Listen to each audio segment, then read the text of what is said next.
Hallelujah. எத்தனை பேர் சொல்லுங்க அவர் எந்தன் கண்மலை. කීදෙනෙක් කියනවද උන්වහන්සේ அவர் මගේ எந்தன் පර්වතය. மறைவிடம். මගේ සැඟවෙන ස්ථානය. அவர் எந்தன் உறைவிடமாய் இருக்கிறார். උන්වහන්සේ මගේ සැඟවෙන්නා වූ ස්ථානයයි. ஆமென்.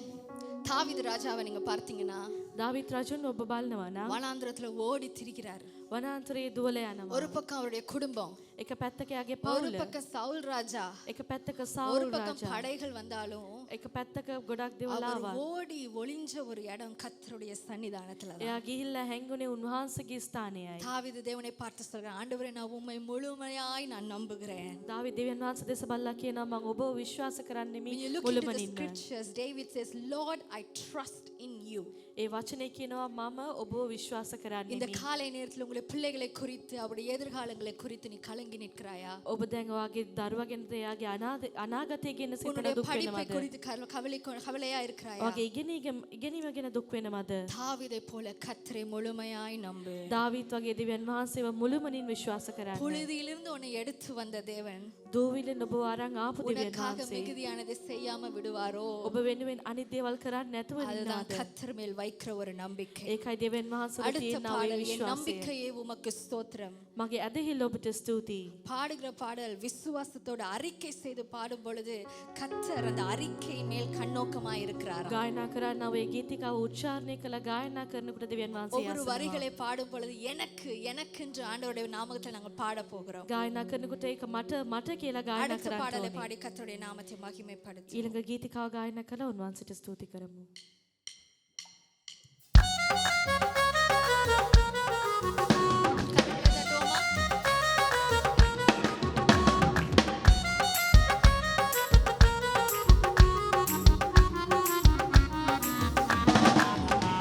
என் நம்பிக்கையே உமக்கு ஸ்தோத்திரம், என் புகலிடமே உமக்கு ஸ்தோத்திரம். என் நம்பிக்கையே உமக்கு ஸ்தோத்திரம், என் புகலிடமே உமக்கு ஸ்தோத்திரம். உம்மைதான் நான் நம்பியிருப்பேன், அற்புதங்கள் எனக்கு செய்யுங்கப்பா.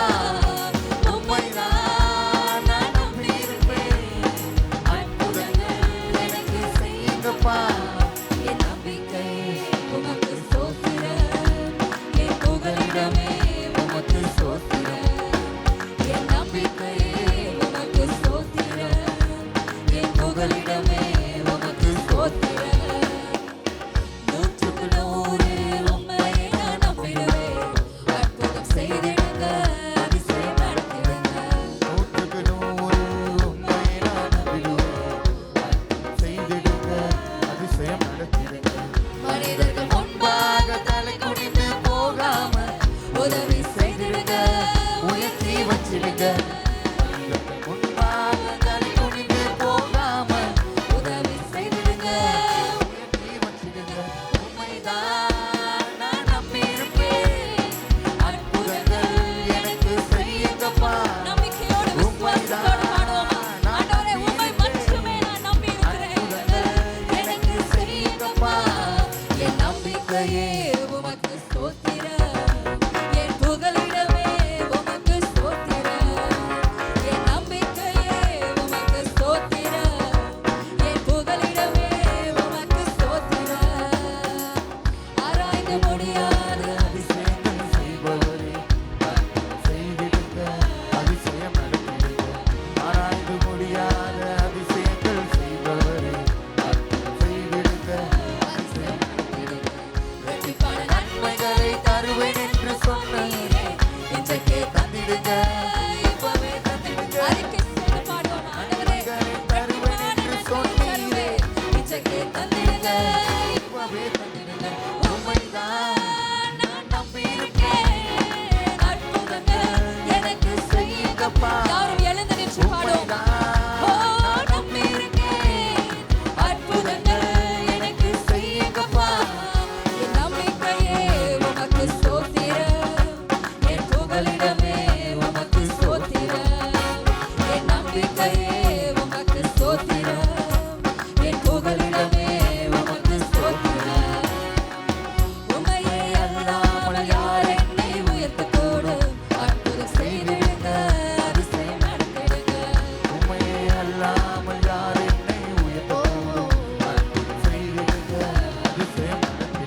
சொல்லுகிறோம் நாதா, நாவாலே துதிக்கிறோம் நாதா, உமக்கு நன்றி என்று சொல்லுகிறோம் நாதா, நாவாலே துதிக்கிறோம் நாதா. கரங்களை உயர்த்தி நன்றி இயேசு ராஜா, நன்றி இயேசு ராஜா, உமக்கு நன்றி இயேசு ராஜா, நன்றி இயேசு ராஜா.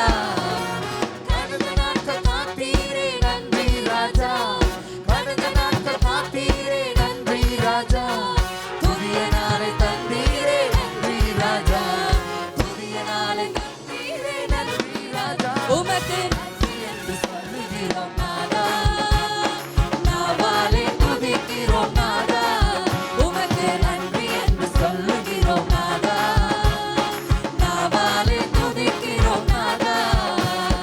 நன்றி இயேசு ராஜா, ஓ நன்றி இயேசு ராஜா, நன்றி இயேசு ராஜா, நன்றி இயேசு ராஜா.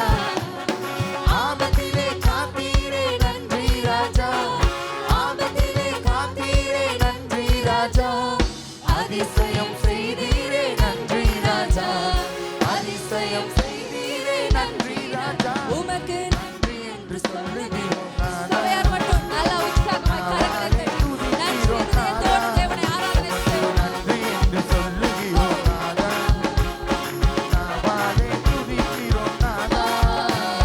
நன்றி இயேசு ராஜா, நன்றி இயேசு ராஜா, உமக்கு நன்றி இயேசு ராஜா, நன்றி இயேசு ராஜா. சோர்ந்து போன நேரமெல்லாம் தூக்கினீரே, சோர்ந்து போன நேரமெல்லாம் தூக்கினீரே, சுகம் தந்து இதுவரை தாங்கினீரே, சுகம் தந்து இதுவரை தாங்கினீரே. உமக்கு நன்றி என்று சொல்லுகிறோம் நாதா, நாவாலே துதிக்கிறோம் நாதா, உமக்கு நன்றி என்று சொல்லுகிறோம் நாதா, நாவாலே துதிக்கிறோம் நாதா. நன்றி இயேசு ராஜா, நன்றி இயேசு ராஜா, உமக்கு நன்றி இயேசு ராஜா, நன்றி இயேசு ராஜா, உமக்கு நன்றி இயேசு ராஜா, நன்றி இயேசு ராஜா, உமக்கு நன்றி இயேசு ராஜா, நன்றி இயேசு ராஜா.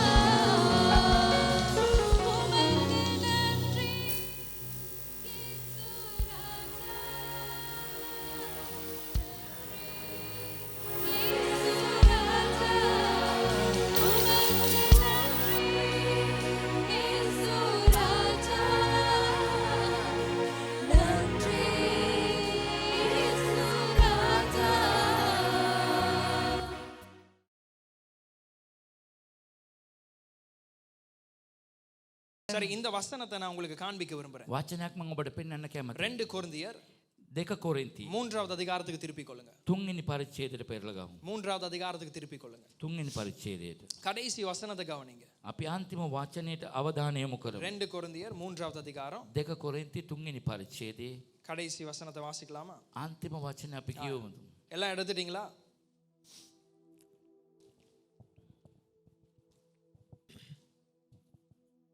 சரி, வாசிங்க. நாம் எல்லாரும் திறந்த முகமாய் கர்த்தருடைய மகிமையை கண்ணாடியிலே காண்கிறது போல கண்டு ஆவியாயிருக்கிற கர்த்தரால் அந்த சாயலாக தானே மகிமையின் மேல் மகிமை அடைந்து மறுரூபப்படுகிறோம். சரி, திருப்பி வாசிங்க. இப்ப கவனிங்க, வேத வசனம் நமக்கு இந்த வார்த்தையில என்ன சொல்லுது? මේ වචනෙන් අපට මොනවද කියන්නේ කියලා අපි අවධානය යොමු කරමු. நாம் எல்லாரும் திறந்த முகமாய் கர்த்தருடைய மகிமையை கண்ணாடியிலே காண்கிறது போல கண்டு. ஓகே, கண்ணாடியிலே கர்த்தருடைய மகிமையை காண்கிறதை போல தான் நம்ம காண்கிறோம். කැඩපතකින් තමයි දෙවියන්සේගේ මහිමය අපි දකින්නේ. அப்ப இன்றைக்கு ஆராதனைக்கு வர முன்பதாக கட்டாயம் கண்ணாடி பார்த்திருப்பீங்க. අනිවාර්යයෙන්ම නමස්කාරයට එන්න ඉස්සෙල්ලා ඔබ කැඩපත බලලා ඇති. ஏன்னா நான் எவ்வளவு ஆயத்தம் செஞ்சாலும் කොතරම් සූදානම් වුණත් அந்த கண்ணாடிக்கு முன்னுக்கு போனோன்னு சில மாற்றங்களை செய்வீங்க. කண்ணාඩි ඉදිරියට යනකොට සමහර සමහර දේවල් වෙනස් කරගන්න. அப்ப தேவ பிரசன்னத்திலும் கர்த்தருடைய பிரசன்னம் நமக்கு எப்படி வெளிப்படுகிறதுனா ஒரு கண்ணாடியை போல. ඒ නිසා දේව තේජස්ස අපිට කොයි විදිහටද නිකන් කැඩපතක් වගේ තමයි පේන්නේ. அப்படின்னா கர்த்தர் இந்த காலை நேரத்துல நமக்குள்ளே சில மாற்றங்களை ඒ விரும்புகிறார். නිසා මේ උදෑසන දේවනාංශ කැමති සමහර දේවල් වෙනස් කරන්න ඕනේ කියලා. அவருடைய மகிமை எந்த இடத்திற்கு வருகிறதோ මහිමේ මොන තැනටද එන්නේ? அந்த இடத்திலே மனுஷன் தன்னை மாற்றிக் கொள்கிறார். එතැනදී මනුෂ්‍ය තමාව වෙනස් කරගන්නවා. ஒரு ஆமென் சொல்லுவோம். ආමෙන් කියමුද? இப்ப அந்த மாற்றத்தை யாரு கொண்டு வருகிறார்? ඒ වෙනස් වීම කවුද ගේන්නේ? தொடர்ந்து வாசிங்க. අපි දිගට කියවමු. ஆ. ஆவியாய் இருக்கிற கர்த்தரால் அந்த சாயலாக தானே மகிமையின் மேல் மகிமை அடைந்து மறுரூபப்படுகிறோம். மறுரூபப்படுகிறோம் என்கிற வார்த்தை அண்டர்லைன் பண்ணிக்கொள்ளுங்க. අපි තේජාන්විත වෙනවා. ஆங்கிலத்துல டிரான்ஸ்ஃபார்ம். ඒක තේජාන්විත වෙනවා. ஒரு வண்ணாத்தி பூச்சி எப்படியாய் உருவாகிறதோ ஒரு புழுவில இருந்து அதே போலதான் ஆண்டவர் ஒரு மனுஷனை மறுரூபமாக்குறார். ඒ සමනලේ කොහමද ඇති වෙන්නේ? ඒ ආකාරයෙන්ම තමයි මිනිස්සෙක් වෙනස් වෙන්නේ. அப்ப எங்களுடைய வாழ்க்கையில கர்த்தருடைய பிரசன்னத்துக்குள்ள வரும் பொழுது දේවනාංශගේ තේජසිය තුළට මිනිස්සෙක් ඇතුල් වෙනකොට நாங்கள் எங்களை மாற்றிக் கொள்வதல்ல. අපි වෙනස් කර ගන්නව නෙවෙයි. வேதம் சொல்கிறது பரிசுத்த ஆவியானவர் දේව වචනේ කියනවා සුද්ධාත්මයන් වහන්සේ எங்களை உருவாக்கி கொண்டு வருகிறார். අපිව නිර්මාණය කරමින් එනවා. எங்களை மாற்றி கொண்டு අපිව வருகிறார். වෙනස් කරගෙන එනවා. இதற்கு முன்பதா இருக்கிற வசனம் தான் நமக்கு அதிகமா தெரிஞ்ச வசனம். ඉස්සරහා තියෙන වචනේ තමයි ඉතා වැදගත්. இத நம்ம நினைச்ச விதத்துல எல்லாம் பயன்படுத்துறது. අපි කැමති විදිහට පාවිච්චි කරන මේ වචනේ. 17வது வசனத்தை கவனிங்க. අපි 17 වෙනි පදේ කියවමු. கர்த்தரே ஆவியானவர், கர்த்தருடைய ஆவி எங்கேயோ அங்கே விடுதலையும் உண்டு. ஒரு ஆமென் சொல்லுங்க. ආමෙන් කියන්න. சொல்லுங்க. கர்த்தருடைய ஆவியானவர் எங்கேயோ. ආත්මයන් වහන්සේ දේවනාංශගේ ආත්මයන් වහන්සේ சொல்லுங்க කොතැනද? சொல்லுங்க எல்லாரும் சொல்லுங்க. கர்த்தருடைய ஆவியானவர் எங்கேயோ දේව ආත්මයන් වහන්සේ කොතැනද? அங்கே விடுதலை உண்டு. එතන නිදහස. கர்த்தருடைய ஆவியானவர் எங்கேயோ දේව ආත්මයන් වහන්සේ කොතැනද? அங்கே விடுதலை உண்டு. එතන නිදහස. நல்லா கவனிச்சு கொள்ளுங்க. தேவ ஆவியானவர் வருகிற இடத்திலே கடவுள் ஒரு பெரிய விடுதலையை தருகிறார். දේව ආත්මයන් වහන්සේ එන තැන දෙවනාංශ ලොකු වෙනසක් නිදහසක් දෙනවා. அது என்ன தெரியுமா? ඒක මොනවද? உங்களுடைய வாழ்க்கையில நடக்கக்கூடிய ஆழமான விடுதலை என்ன தெரியுமா? ඔබගේ ජීවිතයේ සිදුවෙන්න පුළුවන් ගැඹුරුම නිදහස මොනවද දන්නවද? நீங்கள் இருந்த இடத்திலிருந்து தேவன் வைத்திருக்கிற அடுத்த ஸ்தலத்திற்கு மறுரூபமாக்கப்படும். ඔබ ඉන්න ස්ථානයේ ඉඳලා දෙනාසේ තබා තිබෙන ඊළඟ ස්ථානයට වෙනස් වීමක්. பல விதத்துல நம்ம விடுதலை அனுபவிச்சிருக்கிறோம். බෝ විද්‍යාකාර අපි නිදහස ලබලා තිබෙනවා. ஆனால் மகிமை இருக்கிற இடத்துல, මහිමේ තියෙන තැන, பரிசுத்த ஆவியானவர் அசைவாடுகிற இடத்துல සුදාත්මන් වහන්සේ සක්මන් කරන තැන கர்த்தர் ஒரு ஆழமான விடுதலையை கொடுக்கிறார். ගැඹුරු නිදහසක් ස්වාමීන් වහන්සේ දෙනවා. You are breaking yourself from the old self. உன்னுடைய பழைய மனுஷனிலிருந்து கலட்டப்பட்டு ஒரு புதிய மனுஷனாக டிரான்ஸ்ஃபார்ம் ஆகிறாய். පරණ මනුෂ්‍යයාව ගලවලා දාලා අලුත් මිනිස්සෙක් ඇටියට වෙනස් වෙනවා. இது ஒரு நாள்ல நடப்பதல்ல. මේක එක දවසෙන් වෙන දෙයක් නෙවෙයි. ஆனால் ஒவ்வொரு நாளும் தேவ சமூகத்திற்குள்ள வரும் பொழுது හැමදාම දේව අභිමුඛත්වයට අපි එනකොට தேவன் நம்மை மறுரூபமாக்குகிறார். දෙනාසේ දවසින් දවස අපි වෙනස් කරනවා. இதுக்கு தான் தேவ வசனம் மிக முக்கியமானது. ඒ නිසා තමයි දේව වචනේ ඉතා වැදගත්. வேதம் சொல்லுகிறது இயேசு கிறிஸ்து அவருடைய ஜனங்களுக்கு பேசும் பொழுது ஒரு வார்த்தை சொல்றார். සුදු බයිබලයේ කියන යේසුස් වහන්සේ කතා කරනකොට ජනතාවට වචනයක් කිව්වා. மத்தேயு 11வது அதிகாரம் 15வது வசனம். මතෙව් 11:15. எல்லாரும் திருப்பிக் கொள்வோம். අපි மத்தேயு හැමෝම පෙරලා ගමු. 11:15. මතෙව් 11:15. மத்தேயு 11:15. මතෙව් 11:15. Matthew chapter 11 verse 15. வாசிங்க. கேட்கிறதற்கு காதுள்ளவன் கேட்க கடவன். காதுள்ளவன், இன்னொரு மொழிபெயர்ப்பு இப்படி தான் சொல்லுது. காதுள்ளவன் கேட்க கடவன். කන් ඇත්තෝ අසාවා. நல்லா கவனிச்சு பாருங்க. இயேசு பேசின அந்த இடத்துல எல்லாருக்கும் காது இருந்துச்சு. යේසුස් වහන්සේ විලි කතා කරනකොට හැමෝටම කන් තිබුණා. ஒரு காதுல ரெண்டு காது. කන් දෙකක් තිබුණා. ஆனாலும் ஆண்டவர் என்ன சொல்றார்? නමුත් යේසුස් වහන්සේ මොනවද කියන්නේ? காதுள்ளவன் கேட்க கடவன். කන් ඇත්තෝ අසාවා. அப்படின்னா இந்த மறுரூபமாக்குதலுக்கு மிக முக்கியமான ஒரு காரியம் என்ன தெரியுமா? கர்த்தருடைய சத்தத்துக்கு திறந்திருக்கிற ஒரு செவி. වෙනස් වීමට ප්‍රධානම අවශ්‍යම දේ තමයි දෙනාසගේ වචනයට කන් විවෘත වෙන්නට ඕනේ. an attentive ear, அதாவது கூர்மையாய் கவனிக்கிற ஒரு செவி. ඉතාමත් වුමනාවෙන් අසන්නා වූ කන් දෙකක්. இல்லாட்டி நம்ம பிரயோஜனமே இல்லை. இது தேவ பிரசன்னம் நமக்கு பிரயோஜனமா இருக்காது. දේව ප්‍රසන්න දේව තේජස්ස අපිට ප්‍රයෝජනයක් වෙන්නේ நம்ம නැහැ. வந்த கவலையோடயே போவோம். අපි ආපු කනගාටුවෙන් අපි යනවා. நம்ம வந்த பிரச்சனையோடயே போவோம். අපි ආපු ප්‍රශ්නෙන් අපි යනවා. நம்முடைய வாழ்க்கையில எந்த விதமான மாற்றமும் இல்லை. අපගේ ජීවිතේ කිසි වෙනසක් නැහැ. போக போக அப்படியே நம்ம அனுமதித்தோம் என்றால் යන්න යන්න අපි ඒවකට අනුමත කර උතින් எந்த மனுஷனை இதற்குள்ள கொண்டு வர மாட்டோம். කිසි මිනිසෙක් මේ තුලට ගේන්නේ නැහැ. ஏன்னா எங்களுக்கு தெரியும் எங்களுக்குள்ளே ஒரு மாற்றம் இல்ல. අපි දන්නවා අපිටම කිසි වෙනසක් නැහැ මෙතන. எங்களுக்குள்ளே ஒரு பக்தி இல்ல. අපිට කිසි භක්තියක් නැහැ. ஏதோ ஒரு பாரம்பரியத்திற்காக இந்த අපි சபைக்குள்ள வருகிறோம். පාරම්පරික ලෙස සභාවට ඇතුල් වෙනවා. ஆனா தேவன் மிக கிருபை உள்ளவர். නමුත් දෙවියන් සිතා කරුණාවන්තයි. விதைக்க போகிற உவமையில ஆண்டவர் சொல்கிறார் எல்லா நிலத்திலும் ஆண்டவர் என்னத்தை வீசுறாரா? விதைய வீசுறார். වපුරන්නාගේ උපමාවේ කියන හැම බිමක එතුමා වැපරුවා.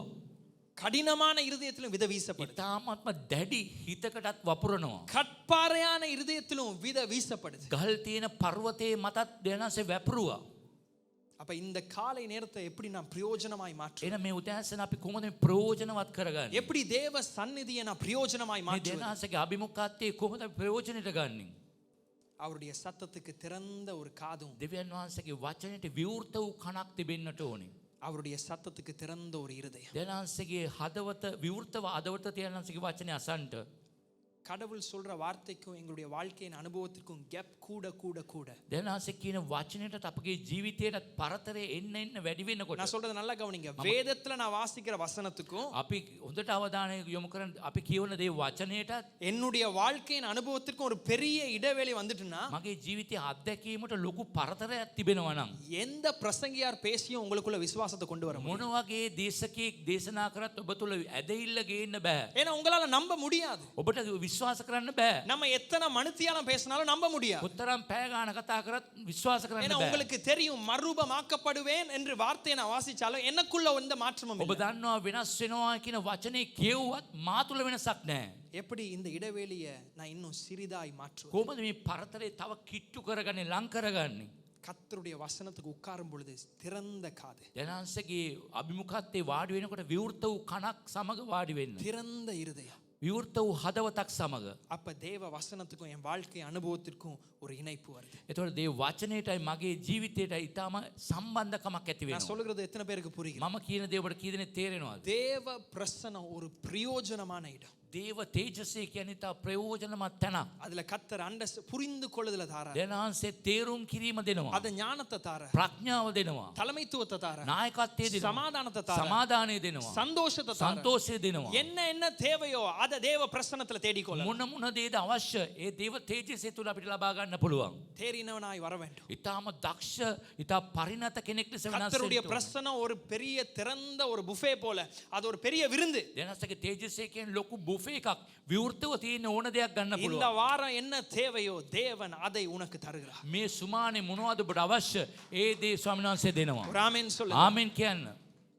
கடவுளுடைய பிரசனம் பிரயோஜனமானது. දෙනාන්සේගේ තේජසය ප්‍රයෝජනවත්. இருக்கிற இடத்துல அப்படியே கண்களை மூடி මේ ඉන්න තැන අපි ඇස් වසලා. ஆண்டவருடைய சமூகத்துல கொஞ்ச நேரம் ஜெபம் பண்ண போறோம். දෙනාන්සේගේ අභිමුඛයේ පොඩි වෙලාවක් යාඥා කරමු. ஆண்டவரே உம்முடைய பிரசனத்தை நான் பிரயோஜனமாய் මාගේ மாற்றிக்கொள்ள வேண்டும். ඔබගේ තේජසය මම ප්‍රයෝජනෙට ගන්න என்னுடைய ඕනේ. நாட்களை நான் பிரயோஜனமாய் மாற்றிக்கொள்ள මාගේ வேண்டும். දවස් මම ප්‍රයෝජනෙට පත් කරන්න எனக்கு அதை ඕනේ. கற்றுதாங்க ஆண்டவரே. මට උගන්වලා දෙන්න. இன்றைக்கு பல காரியங்கள் பேசப்படலாம், අද බොහෝ දේවල් කතා කරන්න பல පුළුවන්. காரியங்கள் ஆலோசனையா බොහෝ கொடுக்கப்படலாம். උපදෙස් ඇටියට දෙන්න පුළුවන්. ஆனா நீங்க எனக்கு உதவி செய்யுங்க. ඔබ මට උදව් කරන්න. நீங்க எனக்கு உதவி செய்யுங்க. මට උදව් කරන්න. இதை பிரயோஜனமாய் மாற்றிக்கொள்ளணும். ප්‍රයෝජනයක් ඇති වෙනස් කරන්න அடுத்த දෙන්න. மனுத்தியால நான் தேவ ஆலயத்திற்குள்ள இருக்கிறதும் பொழுது ඊළඟ පැයේදී මම දේවස්ථානයේ ඉන්නකොට ஓ நான் මම மறுரூபமாக்கப்பட வேண்டும். වෙනස් වෙන්නට ඕනේ. I have to be transformed, Lord. මම වෙනස් වෙන්න ඕනේ. நான் அதற்கு என்னை திறந்து கொடுக்கிறேன். මම විවෘතව දෙනවා ඒකට. என்னுடைய மந்தமான காது திறக்கப்படட்டும் ஆண்டவரே. මන්දාකාර කන් විවෘත වෙන්න ඕනේ. சோர்ந்து போன இருதயம் இப்ப வசனத்துக்கு திறக்கப்படட்டும் ඒ ஆண்டவரே. මැලිව් හදවත වචනයට විවෘත කරලා ஜெபம் பண்ணுங்க, ஜெபம் பண்ணுங்க, ஜெபம் பண்ணுங்க, ஜெபம் பண்ணுங்க. යාඥා කරන්න. சற்று நேரம் ஆண்டவருடைய පොඩි சமூகத்துல ஜெபம் பண்ணுங்க. යාඥා කරන්න. கர்த்தாவே உம்முடைய கிருபை எங்களுக்கு தாங்க. ඔබගේ කරුණාව දෙන්න.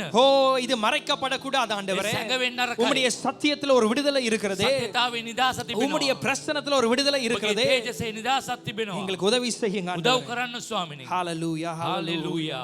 kabashadara la rabani gadara la zemana garanti antogobore la rabana kazente shebra krodorolobo sedrianta அந்த ஆசை உருவாகணும் ஆண்டவரே. ආසාවක් ඇති කරන්න. அந்த ஆசை உருவாகணும் ஆண்டவரே. ஆசை திகரන්න அந்த சுவாமி. ஏக்கம் உருவாகணும் ஆண்டவரே. ඒ ආසාව. அந்த உணர்வு உருவாகணும். ඒ සංකාව ඇති சோர்ந்து போன எல்லா ඒ இருதயமும் මැලි වුණු இந்த හදවත காலை நேரத்தில் உம்முடைய ඒ வசனத்துக்கு උදෑසන நேராய் ඒ திருப்பப்படுவதாக. වචනයට අරවන්න. பரிசுத்த ஆவியானவரே සුදාත්මයනනී இத மாற்றி தாங்க. වෙනස් කළ දෙන්න. இந்த மனுத்தியாலத்தை மாற்றி தாங்க. පැය වෙනස් කළ දෙන්න. இந்த காலை நேரத்தை எங்களுக்கு மாற்றி தாங்க. උදෑසන වෙනස් කළ දෙන්න. மனுஷன் தேவனை சந்திக்கிற இடமாமே இது மாற்றப்பட வேண்டும். මනුෂ්‍යයා මුණ ගැහෙන වෙලාවක් වෙන්නට ඕනේ. நாங்கள் வெட்கத்திலிருந்து ஆண்டவரை சந்தோஷத்துக்கு திருப்பப்பட வேண்டும். ලැජ්ජාවෙන් ඉඳලා සන්තෝෂයට අරවන්න. உணர்வு இல்லாத எங்களுக்கு உணர்வை உண்டு பண்ணுங்க. හැඟීමක් නැති අපට හැඟීමක් දෙන්න. சமாதானம், සමාදානය, ரட்சிப்பு, ගැලවීම, சந்தோஷம், සන්තෝෂය, பலன், அபிஷேகம் ආලේපය எல்லாம் நிறைவாய் பெற்றுக்கொள்ள පරිපූර්ණව ලබා ගන්න. எங்கள் பாத்திரங்களை நீர் ஆயத்தப்படுத்துவீராக. පාත්‍රයේ සුදුසන්නේට පත් எங்கள் කරන්න. பாத்திரங்களை ඔබගේ ஆயத்தப்படுத்துவீராக. පාත්‍රය පත් කරන්න. ஜெபம் பண்ணுங்க, ஜெபம் பண்ணுங்க. யாඥா කරන්න. இவ்வளவு நேரம் நான் ஜெபத்துல வழி நடத்தியும் වෙලාව යාඥා මග இன்னும் ஒரு நிமிடம் சரி ஜெபம் එක பண்ணல. මිනිත්තුවක් හරි යාඥා தட்டி කරන්න. எழுப்புங்க, තට්ටු කරලා ගන්න. தட்டி எழுப்புங்க. තට්ටු කරලා உங்க ගන්න. வாயிலிருந்து தேவனுக்கு ஒரு ஜெபம் ஏறெடுக்கப்படட்டும். ඔබගේ මුඛයෙන් යාඥාවක් කරන්න. Pray, pray, pray, pray. யாඥா කරන්න. Pray, ma krobo shedra krala basentre. நீ ma krantro lorobo shedra kra. எது சரியா இருந்தாலும் முதலாவது ஜெபம் பண்ணுங்க. යාඥා කරන්න. Pray, pray. Doesn't matter what the decision is. Pray, pray. මොනගේ Pray, තීරණයක් ගන්නත් යාඥා කරන්න. ஜெபம் பண்ணுங்க. கடவுளுக்கு தெரியப்படுத்துங்க. එනාසයට ප්‍රකාශ කරන්න දන්වන්න. Let God know your request. එනාසය ඔබට දන්වන්න. Let God know your desires. එනාසයට දන්වන්න. கடவுளுக்கு தெரியப்படுத்துங்க உங்க දන්වන්න விருப்பத்தை. ඔබගේ කන්න. தேவனுக்கு தெரியப்படுத்துங்க உங்களுடைய එනාසයට விண்ணப்பத்தை. දන්වන්න. ஜெபம், ஜெபம். යාඥාව ஜெப යාඥාව. நிறைவினால எங்களை வழிநடத்துங்க. යාඥාව. வாய் திறக்கணும் ஆண்டவரே. කට ඇරලා. இருதய பூர்வமாய் உம்மை நோக்கி பார்க்கணும் ஆண்டவரே. බලන්න ස්වාමීන්. Nothing goes wasted in the presence of the Lord. எதுவுமே வீணாய் போவதல்ல. කිසි දෙයක් නිෂ්ඵල වෙන්නේ නැහැ. எதுவுமே வீணாய் போவதல்ல. කිසි දෙයක් නිෂ්ඵල වෙන්නේ නැහැ. Anything that you utter, God turns it into your victory. கடவுள் எதையெல்லாம் நீ அறிக்கை செய்கிறாயோ அதை உன்னுடைய திருப்பத்திற்கு தேவன் திருப்பிக் ඔබ கொள்வார். මොනවද ප්‍රකාශ කරන්නේ? ඔබගේ ඒ වෙනස් වීමට ඇති කරයි. There is more profit as you speak in the presence of the Lord. மனுஷனுக்கு முன்பதாய் பேசுவதை பார்க்கிலும் தேவனுக்கு முன்பதாய் வந்து அறிக்கை செய்ய செய்ய செய்ய அதுல ஜெயம் உண்டு. ප්‍රකාශ කරන්න කරන්න Thank you, Holy ජයග්‍රහණය Spirit. ලබන්න පුළුවන්. Thank you, Holy Spirit. ස්තුතියි සුදාත්මයන්. Thank you, Holy Spirit. ස්තුතියි. Thank you, Holy Spirit. ස්තුතියි සුදාත්මයන්. கர்த்தர் ஆவி எங்கே இருக்கிறதோ දේවාත්මයන් වහන්සේ කොතැනද? அந்த அசைவாட்டத்தை உணர பண்ணுங்க එතන ஆண்டவரே. සැලවීම ඇති කරන கர்த்தர் ஆவி எங்கே இருக்கிறதோ දේවාත්මයන් වහන්සේ කොතැනද? அங்கே விடுதலையை உண்டு பண்ணுங்க නිදහස ஆண்டவரே. ඇති කරනවා. But the Spirit of the Lord is Lord. Make us more aware of your presence. Thank you, Holy Spirit. ස්තුතියි සුදාත්මයන්. Thank you, Holy Spirit. ස්තුතියි. Thank you, Holy Spirit. ස්තුතියි සුදාත්මයන්. இந்த காலை நேரத்தில் இந்த மனுத்தியாலத்தை எங்களுக்கு பிரயோஜனமா மாற்று. මේ උදෑසන මේ පැය අපිට ප්‍රයෝජනවත් කරන්න. இயேசுவின் நாமத்தில் යේසුස් වහන්සේගේ නාමයෙන්. ஜெபிக்கிறோம் நல்ல යාඥා பிதாவே. කරන යහපත් පියාණන්. ஆமென். ආමේන්. யோசுவா 13வது அதிகாரம். යෝෂුවා 13 වෙනි පරිච්ඡේදය. Joshua chapter 13 යෝෂුවා 13 verse 1. 13:1. இன்றைக்கு இந்த காலை நேரத்தில் நான் பேசுகிறதான தேவ வார்த்தை මම මේ උදෑසන කතා කරන දේ වචනය. அநேக நேரத்தில் நான் ஒரு ஞாயிற்றுக்கிழமையில உபதேசத்திற்கு சார்ந்ததான செய்திகளை தான் நான் உங்களுக்கு கொடுக்கிறது. සාමාන්‍ය ඉරු දින සාමාන්‍යයෙන් උපදේශක් ඇටියට තමයි දේශනා කරන්නේ. ஆனால் இன்றைக்கு தேவன் நமக்கு வைத்திருக்கிற அழைப்பை நாம் எப்படி நிறைவேற்ற முடியும் அதற்கு தேவையான காரியங்களை நான் உங்களோடு பகிர்ந்து கொள்ள விரும்புகிறேன். යනාසේගේ කැඳවීම කොහොමද ඉටු කරන්න පුළුවන් එකට අවශ්‍ය දේවල් අපි මෙනෙහි කරන්නට යනවා. யோசுவா 13வது அதிகாரம் යෝෂුවා 13 වෙනි පරිච්ඡේදය. முதலாவது வசனத்தை நம்ம கவனிப்போம். අපි පළවෙනි වචනයට අවධානය යොමු කරගමු. Today's message will help you understand what are some of the key ingredients for you to succeed in God's destiny for your life. தேவனே உங்களுக்கு தருகிற திட்டத்தை நிறைவேற்றுவதற்கு உங்களுக்கு என்ன தேவை? දෙනාසේ දෙනම සැලැස්ම කොහොමද ඉටු කරන්නට ඔබට මොනවද අවශ්‍ය කියන දේ තමයි මෙනෙහි කරන්නට යන්නේ. சரி, எல்லாரும் வாசிக்கும் பொழுது கவனிங்க.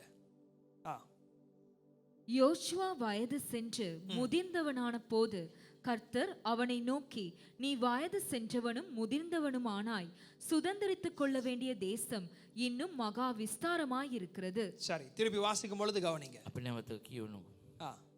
யோசுவா வயது சென்று முதிர்ந்தவனான போது. யோசுவா இப்ப அவனுக்கு என்ன நடந்துருச்சு? வயது போயிருச்சு. යෝෂුවාට වයසට ගියා. யார் இந்த யோசுவா? කවුද මේ යෝෂුවා? இந்த வேதாகமத்தில் அவன் அறிமுகப்படுத்தப்படும் பொழுது அவன் ஒரு வாலிபன். මේ සුදු බයිබලයේ ඌව හඳුන්වලා දෙනකොට ඌ තරුණෙක්. மோசேக்கு ஒரு அசிஸ்டண்டாக தான் அவன் இன்ட்ரோ듀ce பண்ணப்படுறான். මෝසෙස් තුමාට ඇසිස්ටන්ට් කෙනෙක් වෙන්න තමයි ආව හඳුන්වලා දෙන්නේ. ஆனா இந்த 13வது அதிகாரத்துல அவனுக்கு தேவ வார்த்தை வரும் பொழுது නමුත් මේ 13 වෙනි පරිච්ඡේදයේ දේ වචනේ ඌ තුලට එනකොට அவன் சாதாரணமான ஒரு மனுஷன் அல்ல. ඔ සාමාන්‍ය මිනිසෙක් නෙවෙයි. தேவன் அவனை கொன்று ஒரு யுத்தத்துல ஜெயிப்பதற்கு சூரியனையே நிறுத்துறார். ඒ හිර පවා එයා තුලින් යුද්ධයක් නතර කරන්න ජය ගන්නට පාවිච්චි කරනවා. 20 லட்சம் பேர்ல 2 பேர் தான் அதற்குள்ள கானானுக்குள்ள போனாங்க. அதுல யோசுவா ஒரு நபர். ලක්ෂ 20කින් ඒ කානාන් දේශයට ගියේ දෙන්නයි. ඒකේ එක්කෙනෙක් තමයි මේ යෝෂුවා කියන පුද්ගලයා. சிவந்த சமுத்திரத்தை போலவே யோசுவாவும் என்ன செய்கிறான்? யோர்தான் நதியை பிரித்து ஜனங்களை அதற்குள்ளே அழைத்து ඒ செல்கிறார். රතු මුද දෙබෑ කරලා ජනතාව ගියා වගේම යෝෂුවා තුලින් ඒ ජොර්දානේ දෙබෑ කරලා ඒ කානාන් දේශයට ඇතුල් அப்போ වෙනවා. ஒரு வாலிபனாக அவன் அறிமுகப்படுத்தப்படுகிறான். තරුණයෙක් හැටියට ඌ හඳුන්වලා දෙනවා. பல அற்புதங்களை யோசுவா கண்டுட்டான். බෝ ආස්කම් ඔය යෝෂුවාගේ ජීවිතේ දැක්කා. தேவன் அவன் மூலமாக பெரிய காரியங்களை செய்துட்டார். දේනාංශ ඌ තුලින් ලොකු දේවල් කළා. ஆனால் இந்த 13வது அதிகாரம் 1வது வசனத்துல ஆண்டவர் யோசுவாவுக்கு சொல்லுகிற காரியத்தை கவனி. නමුත් 13 වෙනි පරිච්ඡේදයේ දේනාංශ යෝෂුවාට කියන දේ අපි අවධානය යොමු කරගමු. வாசிங்க. யோசுவா வயது சென்றான்.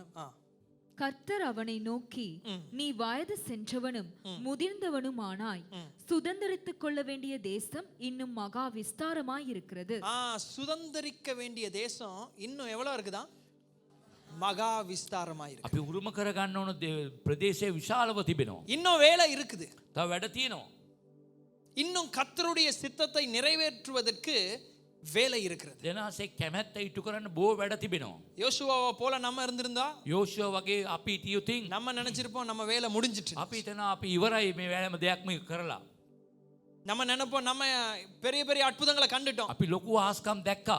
இதற்கு மேல நம்ம எதையும் பார்க்க போறது ඊට இல்ல. වඩා ලොකු දේවල් දැන් දකින්න නැහැ.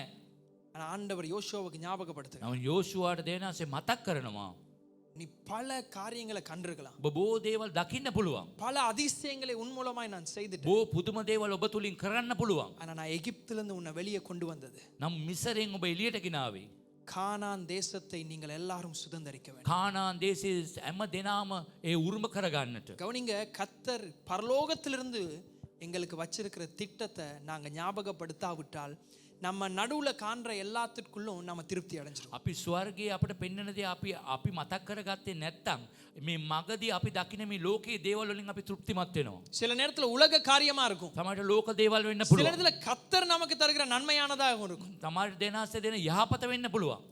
எங்களுடைய வாழ்க்கையில நீங்க நம்ப வேண்டிய மிக முக்கியமான ஒரு உண்மை இருக்கிறது. ඔබ ජීවිතේ විශ්වාස කරන්න ඕන අවංක වූ ඇත්තක් තිබෙනවා. கடவுள் என்னை ஒரு நோக்கத்தோடு தான் இந்த பூமியில வைத்திருக்கிறார். දෙනාසේ අරමුණක් ඇතුව තමයි මේ ලෝකේ අපිව මවලා තිබෙන්නේ. அதை பிசாசு நம்ப விடவே மாட்டான். ඒක යක්ෂයා විශ්වාස කරන්නට දෙන්නෙම නැහැ. ஏன்னா அதை நம்பினால் உங்களுடைய வாழ்க்கையில வருகிற अनेक சந்தேகங்கள் இல்லாமல் போய்விடும். ඔබ ඒක විශ්වාස කරනවා නම් ඔබගේ ජීවිතයේ මැද එන සැක සම්පූර්ණයෙන්ම නැති වෙලා යනවා. கர்த்தர் இந்த பூமியிலே காண்கிற अनेक பிரச்சனைகளை தீர்ப்பதற்கு என்னை அவர் ஒரு நோக்கத்தோடு இந்த பூமிக்கு அனுப்பி මේ இருக்கிறார். පොළවේ තියෙන සමහර ප්‍රශ්න විසඳීමට දැන්ස අරමුණක් ඇතුව තමයි ස්වාමීන් වහන්සේ මාව තබා තිබෙන්නේ. நிறைய பேர் அதை நம்புவதல்ல. බොහෝ අය විශ්වාස කරන්නේ நான் නැහැ. எவ்வளவு அடிச்சு பேசினாலும் அதை நீங்கள் நம்ப மாட்டீர்கள். ඔතරම් ගහලා කිව්වත් අපි විශ්වාස කරන්නේ නැහැ. ஆனால் மறுரூபமாக்குதல் நடக்க வேண்டும் என்றால், වෙනස් වීමක් ඇති වෙන්නට ඕනේ නම්, தேவ பிரசன்னம் உங்களுக்கு பிரயோஜனமாய் மாற வேண்டும் என்றால், වෙනස්ගේ තේජස්ය ඔබට ප්‍රයෝජනයක් වෙන්නට ඕනේ නම් நீங்கள் இதை நம்ப வேண்டும். මේක ඔබ විශ්වාස කරන්න ඕනේ. There is a God given destiny. பரலோகத்திலிருந்தே எனக்கென்று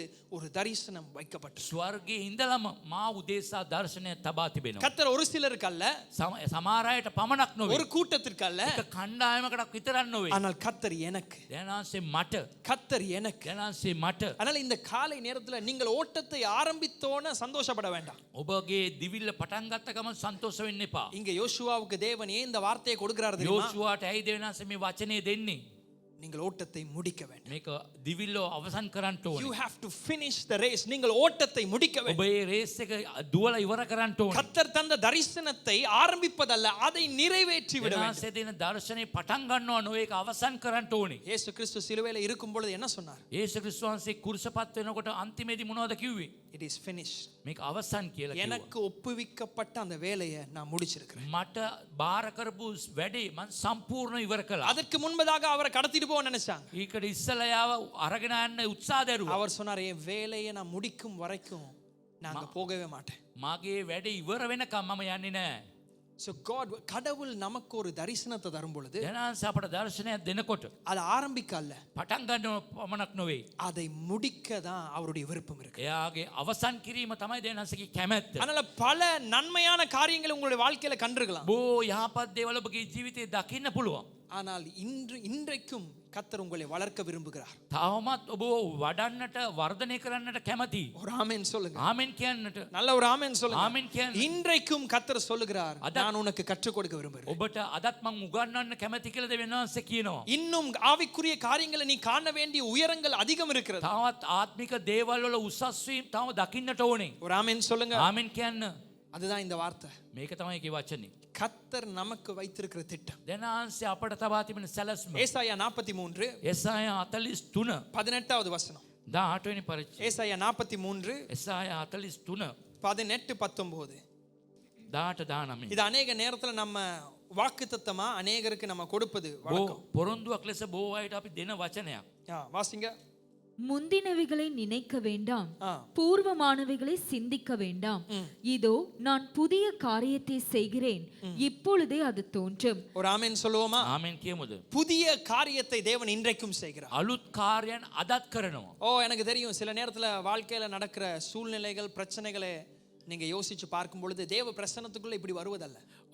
දෙනාන්සේ ඔබගේ තියෙන ප්‍රශ්න දේවල් දකින්නකොට මේ වැනි දේවල් ඔබගේ ජීවිතේ එනවා කියලා ඔබ විශ්වාස කරන්නේ නැහැ. ஆனா மறுரூபமாக்குதல் என்றால் என்ன? මේ වෙනස් වීමක් කියන්නේ මොනවද? ஆவியானவர் தருகிற விடுதலை என்றால் என்ன? ආත්මෙන් වාසය දෙන නිදහස මොනවද දන්නවද? ஒரு புதிதான மனுஷனாய் மாற்றுகிறார். අලුත් වූ මිනිසෙක් ඇටියට වෙනස් ஒரு කිරීම. புதிய தன்மையை தேவன் தருகிறார். අලුත් ඇස්සක් දීම. ஆவிக்குரிய வாழ்க்கையில ஒரு மேன்மையான மனுஷனாய் உங்களை மாற்றுகிறார். ඔබ ආත්මික ජීවිත හොඳ උසස් වූ මිනිසෙක් ඇටියට වෙනස් කිරීම. ஆனா முதலாவது என்ன சொல்லுது? මොනවද ප්‍රථමයෙන් කියන්නේ? முந்தினவைகளை நினைக்க வேண்டாம், පරණ දේවල් හිතන්න එපා. பூர்வமானதை என்ன செய்ய வேண்டாம், పూర్ව දේවල් சிந்திக்க வேண்டாம். හිතන්න එපා. அதிகமான நேரத்துல இதை தியானிக்கும் பொழுது අපි අධික ලෙස මෙනෙහි කරනකොට நமக்கு வாழ்க்கையில நடந்த கஷ்டத்தை தான் இதை நம்ம நினைப்போம். අපි නිතරම හිතනවා අපට තිබුණා දුක් කරදර ගැන තමයි හිතන්නේ.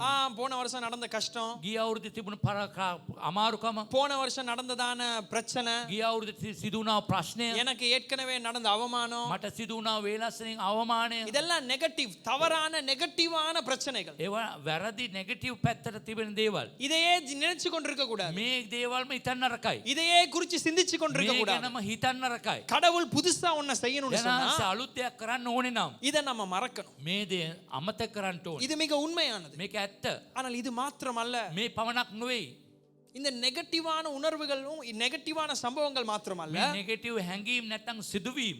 பாசிட்டிவான சம்பவத்தை மறந்துடணும். නමුත් පොසිටිව් දේවලුත් අමතක කරන්න ඕනේ. நன்றி செலுத்தணும், ස්තුති කරන්න ஆனா ඕනේ. அதையே குறிச்சு பேசுவது. ඒ ගැනම කතා කරනව නෙවෙයි. நான் சொல்லுகிறது எத்தனை பேருக்கு මම புரியுது? කියන දේ කීදිනෙට තේරෙනවා. சிலருக்கு 10 வருஷத்துக்கு முன்பதான் நடந்த சாட்சி தான் இன்னைக்கும் சாட்சி. සමහර අයට අවුරුදු 10කට ඉස්සෙල්ලා සිදු වුණු සාක්ෂිය තමයි හැමදාම තියෙන්නේ. அது 5 வருஷத்துக்கு முதல் இப்படி நடந்துச்சு பாஸ். අවුරුදු 5කට ඉස්සෙල්ලා මේව සිදු වුණා. அதோட அவங்க திருப்தி அடைஞ்சிட்டாங்க. ඒත් එක්ක එයා තෘප්තිමත් වෙනවා. சில நேரத்துல பாருங்க, ஏதாவது ஒரு வாய்ப்பு கிடைக்கிறதுக்கு அதிகமா நாங்க முயற்சி செய்வோம். බොහෝ අවස්ථාවක් ලබා ගන්නට අධික ලෙස අපි උත්සාහ දරනවා. அந்த வாய்ப்பு கிடைச்சோன்னா எங்களுடைய வாழ்க்கையில எந்த வளர்ச்சியும் இல்லை. ඒ අවස්ථාව ලැබුණාට පස්සේ කිසි වර්ධනයක් නෑ අපගේ ජීවිතේ. இப்படிப்பட்ட மனுஷனை கர்த்தர் ராஜ்யத்துல பிரயோஜனப்படுத்த முடியும். මේ වෙනි ආයව ස්වාමීන් වහන්සේගේ රාජ්‍යයට ප්‍රයෝජනයට පත් කරන්නේ නෑ. ஒரு பிரசங்கம் செஞ்சோன்னா அவ்வளவுதான். එක දේශනාවක් කරොත් ඒ වච්චරයි. 2 பேர் வந்து சொல்றாங்க நல்ல பிரசங்கம், දෙන්නෙක් ඇවිල්ලා කියන හොඳ அப்புறம் දේශනාවක්. நினைக்கிறது என்ன விட யாருமே இல்ல. එයා හිතනවා මට වඩා කවුරුත්ම නෑ ஒரு කියලා. ஆராதனை செஞ்சாச்சு, එක නමස්කාරයක් කළා. நல்லது. හොඳයි. அது தியாகத்தோட செஞ்சது நல்லது. ඒක පරිත්‍යාගශීලී කරපු එක ඇත්ත. ஆனா ஒரு ஆராதனை செஞ்சோன்னா அவ்வளவுதானா? එක නමස්කාරයක් හැතිද එච්චරද? பூர்வமானதை சிந்திக்க வேண்டாம்னு சொன்னா ඒ పూర్ව දේවල් හිතන්න එපා කියලා කියන්නේ. உங்களை கொண்டு கர்த்தர் சூரியனே நிறுத்தி இருக்கலாம். ඔබව කරුණු කොටගෙන හිර පවා නතර කරන්න පුළුවන්. யோசுவாவுக்கு சொல்றாரு இன்னும் வேலை இருக்கு. යෝෂුවාට කියනවා තව වැඩ තියෙනවා. பக்கத்துல தட்டி சொல்லுங்க, ළඟ தூங்குறவங்களை இன்றைக்கு எழுப்பி நான் சொல்லுங்க இன்னும் வேலை இருக்கு. තව වැඩ තියෙනවා. அவங்க தூக்கத்துல இருந்து எழுப்பி நினைப்பாங்க வீட்டுல வேலை இருக்குன்னு சொல்லி. ඒගොල්ලෝ නිින්දෙන් නැගිටලා හිතයි ගෙදර වැඩ තියෙනවා කියලා. ஆமென். ஆமென். கடவுளுடைய பிரசன்னத்துல ஏதாவது ஒன்றை பெற்றுக்கொள்ள வேண்டும். දෙනාසගේ තේජස්සේ මොනවාරි දෙයක් ලබා ගන්න. இது பிரயோஜனமான நேரம். මේක ප්‍රයෝජනවත් වෙලාව. நம்முடைய நான் சொன்னேன் வார்த்தைக்கும் அனுபவத்திற்கும் ஒரு கேப் வந்துருன்னு சொன்னா වචනයටයි අත්දැකීමටයි පරතරයක් ආවොත් அதுக்கு பின்பதாக எங்களால விசுவாசிக்கவே முடியாது. ඊට පස්සේ අපිට විශ්වාස කරන්නම බෑ. அப்ப யோசுவாவுக்கு அவர் என்ன சொல்றார்? යෝෂුවාට මොනවද කියන්නේ? இன்னும் வேலை இருக்குது. තව වැඩ තියෙනවා. அப்ப பூர்வமானதை நினைக்க එන வேண்டாம். పూర్ව දේවල් හිතන්න එපා. கர்த்தர் உங்களை கொண்டு ஒரு ஆத்மா ஆதாயப்படுத்தி ඔබ இருக்கலாம். තුලින් එක ආත්මයක් ආදායම් කරලා ඇති. உங்களை கொண்டு அநேகரை உருவாக்கி இருக்கலாம். ඔබ තුලින් බොහෝ අය ඇති කරලා ඇති. உங்களை கொண்டு உங்களுடைய குடும்பத்துக்கு ஒரு நல்ல லாபத்தை கொண்டு வந்திருக்கலாம். ඔබ කරුණු කරගෙන ඔබගේ පවුලට ලොකු ලාභයක් ලබා දෙන්න පුළුවන්. அதுல திருப்தி அடைஞ்சிடாது. ඒකේ තෘප්තිමත් වෙන්න එපා. இன்னும் வேலை இருக்கு. තව වැඩ තියෙනවා. இன்னும் தேவன் கற்றுக் கொடுக்க விரும்புகிறார். තවත් දේවල් උගන්වන්න දෙනස කැමති. இன்னும் அதிசயங்களை பார்க்க விரும்புகிறார், දේව காட்ட விரும்புகிறார். පුදුම දේවල් පෙන්වන්න ස්වාමීන් වහන්සේ කැමති. இதுதான் பிரின்சிபல். මේක තමයි නියමය. தேவன் மகிமையிலிருந்து மகிமைக்கு கொண்டு போகிறார். මහිමෙන් තව මහිමයට ගෙනියනවා. உங்களுடைய சிறப்பான நாட்கள் நான் எப்பவும் சொல்வேன், உங்களுக்கு பின்பதாக அல்ல, உங்களுக்கு முன்பதாக. ඔබගේ ඉස්තරම්ම කාලය ඔබගේ පසු දේවල් නෙමේ ඉස්සරහට තියෙන්නේ. ஒரு ஆமென் சொல்லுங்க. ආමෙන් කියන්න. அதனால உங்களுடைய வாழ்க்கையில் இதை நல்லா நம்ப வேண்டும். ඔබගේ ජීවිතය හොඳට ගැඹුරෙන් විශ්වාස කරන්න. மகிமையிலிருந்து மகிமை, මහිමෙන් මහිමයට, கிருபையிலிருந்து கிருபை. කරුණාවෙන් කරුණාවට. எப்பொழுது කවදද?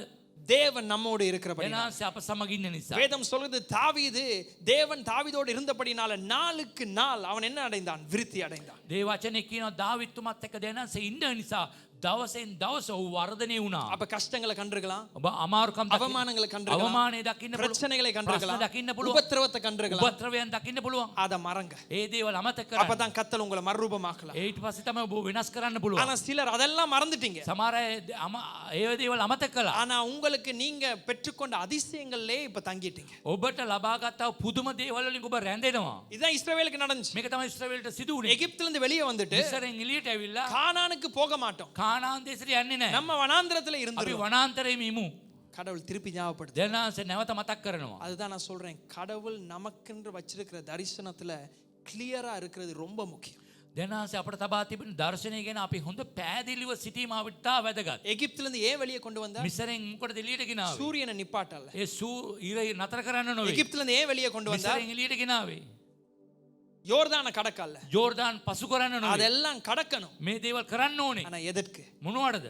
வாக்கு கொடுக்கப்பட்ட ஸ்தலத்திற்குள்ளே கொண்டு ඒ போ. පොරොන්දු ඒ බිමට ස්ථානයට යැවීමට. ஒரு ஆமென் சொல்லுங்க. ආමෙන් කියන්න. அதான் வயது சென்ற பின்பதாக யோசுவாக்கு வந்து ஞாபகப்படுத்துகிறார், இன்னும் தேசத்தை பிடிக்க வேண்டும். ඒ වයසට ගියා වූ යෝෂුවට මතක් කරනවා තවත් තියෙනවා දේශයේ කොටස් අල්ලගන්න. உங்களுக்கு அந்த விருப்பம் இருக்கணும். ඒ කැමැත්ත තිබෙනවා. அதான் நான் ஆரம்பிக்கும் பொழுதே நான் ஜெபம் பண்ணேன், මම கடவுளே පටන් ගැනීමට ආඥා කරේ එකයි.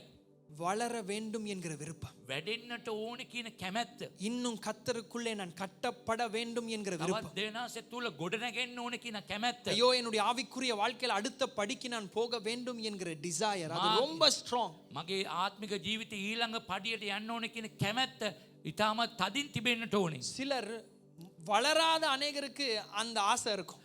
සමහර අය වැඩෙන්නේ නැති අයට ආසාවන් තිබෙනවා. பாருங்க, இந்த சபையில ஊழியம் செய்யாத அநேகருக்கு ஊழியம் செய்ய வாஞ்சை இருக்கும். සභාවේ සේවය කරන්න නැති අයට ආසාවක් තියෙනවා සේවය කරන්න ඕනේ ஆனா කියලා. ஊழியம் செய்யற அநேகருக்கு அந்த ஆசை அதுல பெருக்கிறது ரொம்ப குறைவு. නමුත් සේවය කරන අයට එවැනි ආසාවක් තියෙන එක හරිය අඩුයි. ஆனா கர்த்தர் இந்த காலத்துல எல்லாவற்றையும் மாற்றட்டும். නමුත් මේ උදෑසන සියල්ල වෙනස් කරනවා. முந்தினவைகளை நினைக்க வேண்டாம், පරණ දේවල් හිතන්න එපා. பூர்வமானதை சிந்திக்க පූර්ව வேண்டாம். දේවල් හිතන්න එපා. கர்த்தர் உங்களை மறுபடியும் உருவாக்க வேண்டும், கட்ட වෙනස් வேண்டும். නැවතත් ඔබ ගොඩනගනවා. ஒரு ஆமென் சொல்லுங்க. ආමෙන් කියන්න.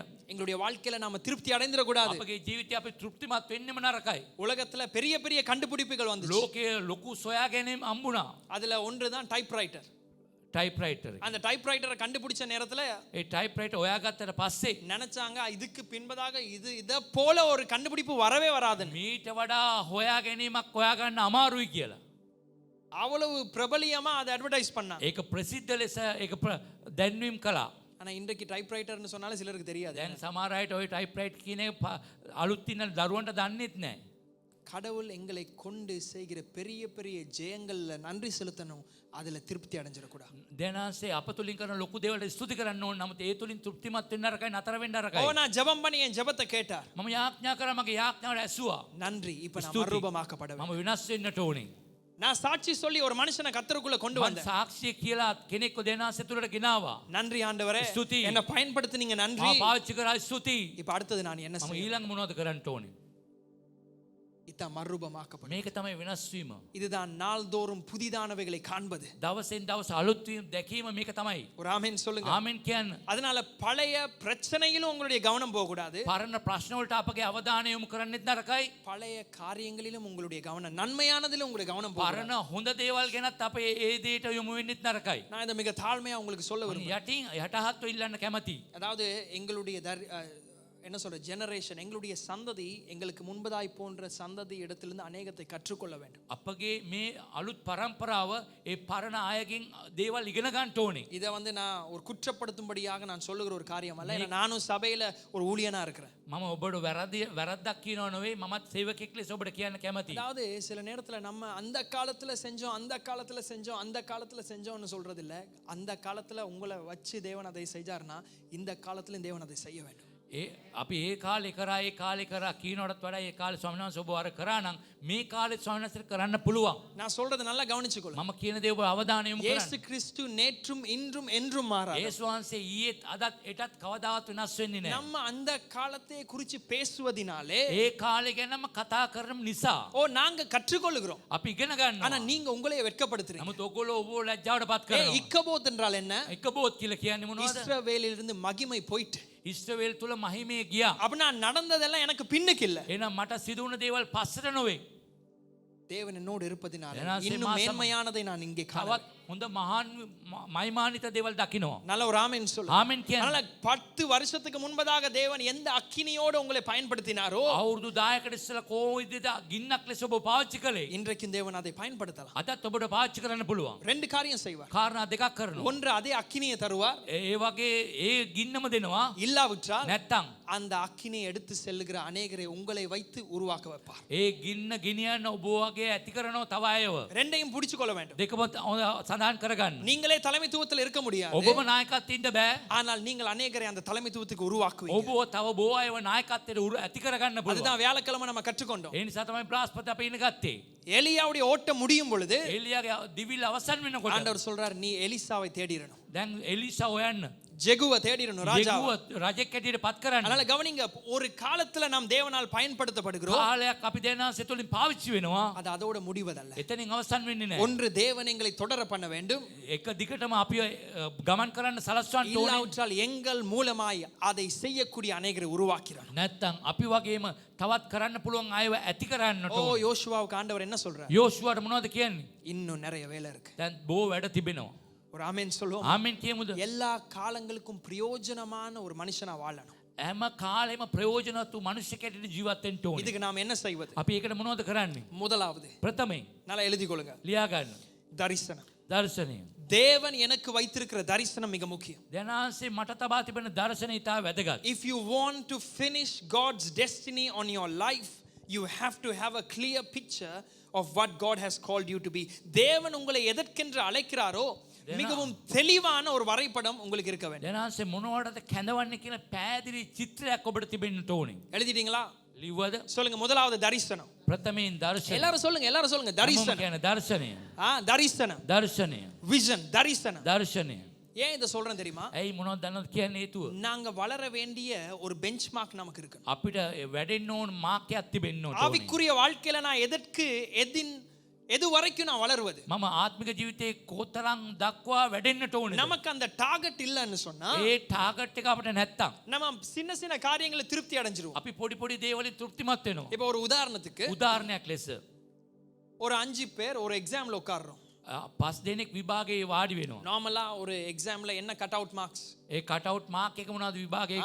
40 எடுத்தா பாஸ். 40ක් ගත්තොත් පාස්. இப்போ 5 பேர்ல நானும் ஒரு ஆள். මම 5 දිනකින් මමත් එක්කෙනෙක්. இந்த 5 பேர் எக்ஸாம் செஞ்சு முடிஞ்சோன்னு ரிசல்ட் வருது. ඒ 5 දිනකින් ප්‍රතිඵල එනවා. அதுல நான் 35 மார்க்ஸ் எடுத்திருக்கேன். මම 35යි. மிச்சம் இருக்கிற 4 பேர்ல ஒரு ஆள் 20, ஒரு ஆள் 10, ஒரு ஆள் முட்டை.